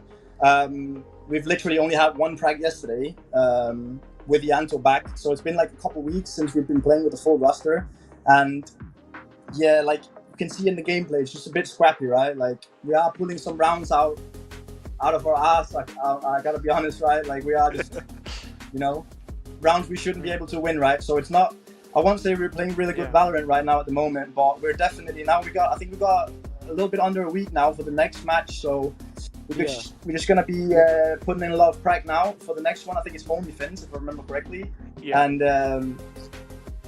we just need to get back in form, and because I wanted to follow we're gonna look it very up stronger than that. Yeah. I mean, obviously you guys are looking to build, and I just wanted to follow it up with the next question in terms of, you know, the bind that we saw. Obviously Breeze is heading out of the Veto. We've not seen bind from you guys in a while. Is this, you know, something that you've been working on to sort of get up to speed so that your pool's going to look better for longevity's sake? I mean, it's kind of weird, right? Because our map pool is, maybe I need to be careful I'm not leaking anything, but our map pool is like, it changes a lot, right? Because like 1 week we'll be the best team in the world on like Lotus, for example, and then we'll have another week where we'll be the worst team on Lotus, and then like, you know, we will just like be practicing different maps, obviously, and like the last couple weeks we've been breaking bind, and it's been like going really good. So we just kind of felt like, we need to play bind, you know? I don't know. How do you feel? That's kind of how we get in the map. I was just going to ask, like, how do you feel? Like, obviously next week is OnlyFins, those guys top 3 last year, and they look even better coming in towards this split. Like, one thing I'll ask is like, how do you feel going up against OnlyFins next week, and how do you feel for the general season? Like, where do you guys think you're going to end up, or like generally on the league? Good question. I think judging from today, people will maybe say I'm crazy for saying this, but I think we are top 2, top 3. Oh, top 2 is a bit crazy to say. Yeah, no. Yeah, Kyrie's looking like no. I think if you if we're playing our A game, I think we are just below Apex, and I'm not even. Yeah, you can call me crazy, whatever you want, but if we're playing our A game, I think we can definitely give Apex a good run, and I think the other teams as well is going to have a very hard time. So top 2, top 3, people are going to say I'm crazy, but I don't know, maybe I'm just speaking with confidence, I don't know. I back it, right? I back the confidence. Yeah, you've got to. Like, I think at the end of the day, whether that does come in at the end, like, you guys have got to back yourselves. Like, it's for you to make your own way in, and I think like the confidence shows like in the gameplay and the way that you guys take the duels. Yeah, for sure. No, yeah, for sure. I mean, that's kind of our like. Yeah, go on. No, it's all you, man. No, I didn't have anything to say. I just agree with you. Okay, fine. Yeah. Well, what I will say then is you've ranked yourself, you know, pretty high up there, and I think you know you were confident as well as some other teams perhaps have been, teams which you know you used to be a part of. Is there anyone in this league that you're most looking forward to facing, and would it be a sweet and sour perhaps? Oh, I love the sweet. Okay, listen, like. Love the sweet and sour boys. No beef there or whatever. Good friends with all of them. I wouldn't say I want to play them, but any team specifically. Now, I'm looking forward to play Apex again. I'm just gonna, I want to play Apex again. First game we played them with a sub. I feel like we could have done way better. We could have took Icebox as well. We kind of threw a little bit. But now, if there's any team I have to pick that I want to play again, it's definitely Apex. I want to play the top of the top boys, and I want to have a good run against them. Try to take a map of them. But yeah, other than that, and just looking forward to all of the games, really. Yeah. I mean, that's top job.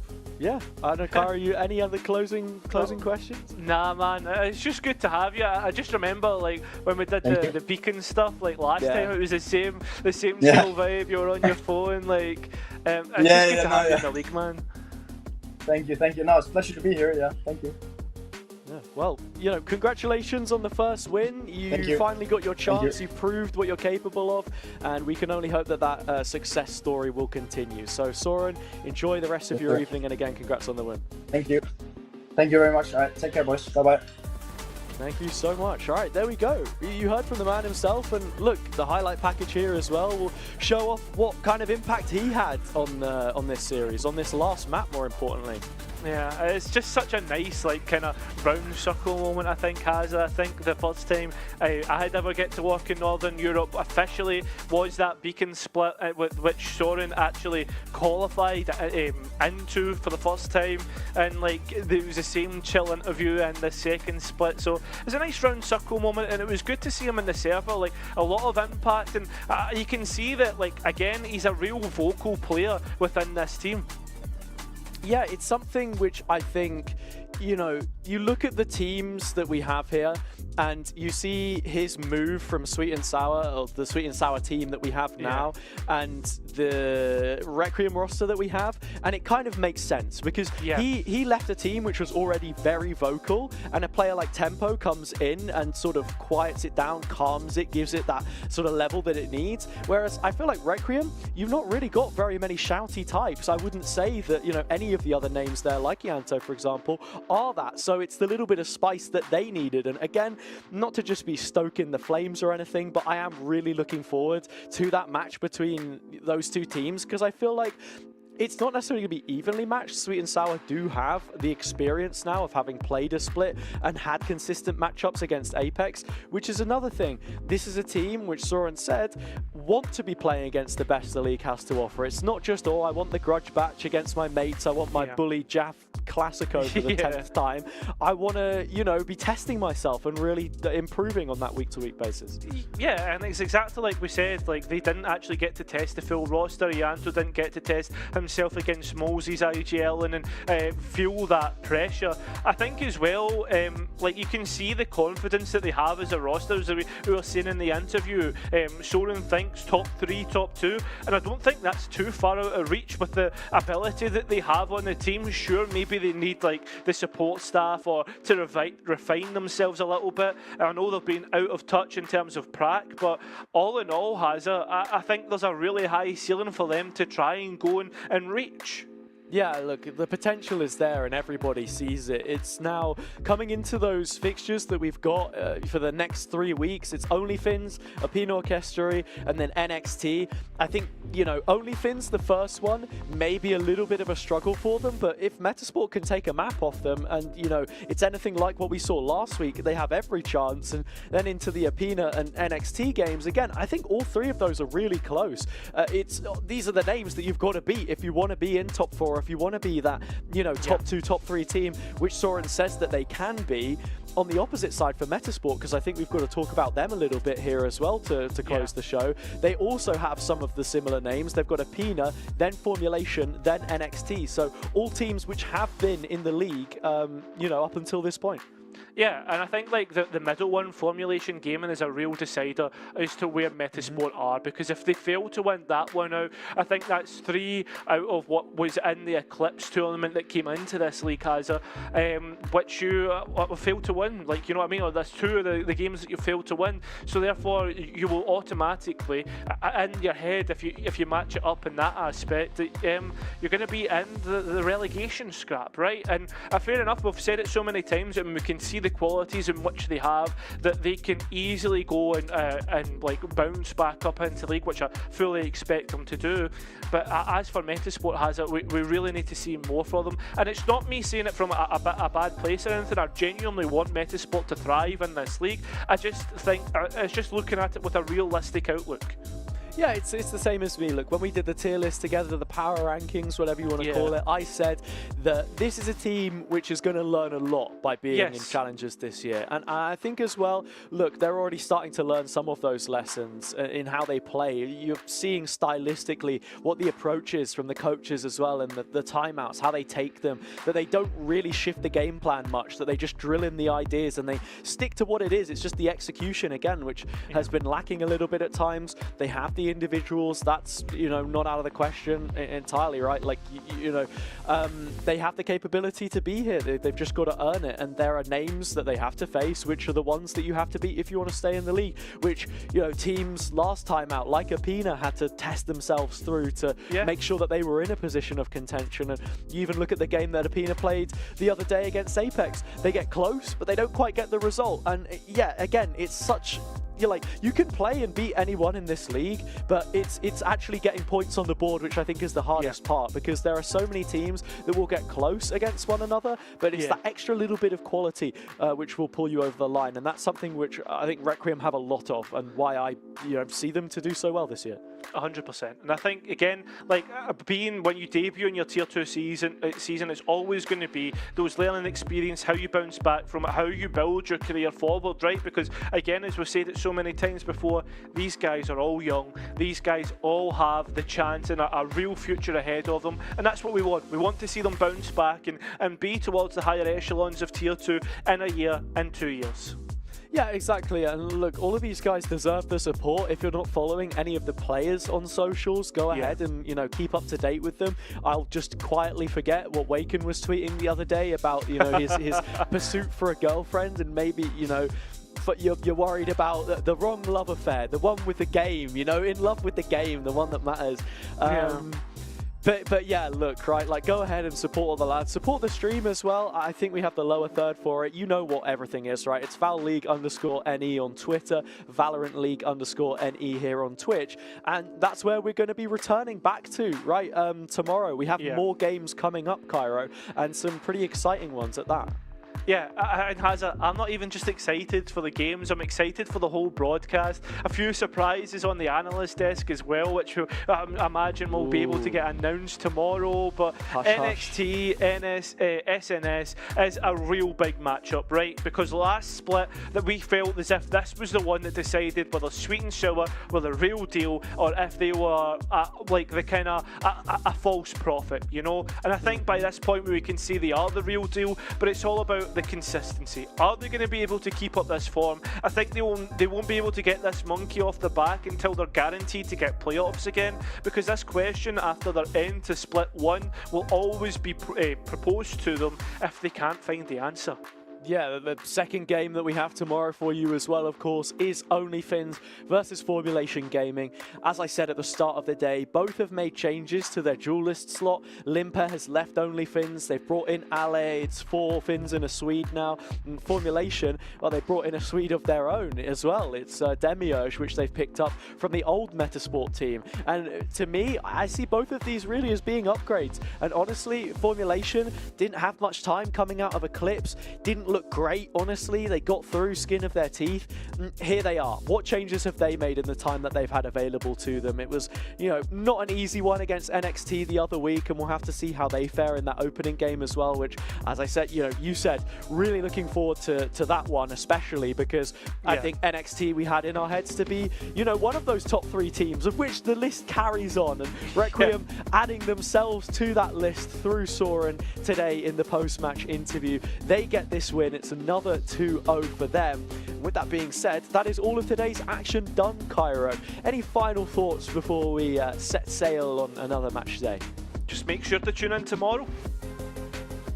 Agreed. Well, with that out of the way, thank you all for watching. Once again, it's been an absolute pleasure from myself, Hazza, and Cairo. We will see you all tomorrow. Make sure to tune in, same time, similar place. Bye-bye.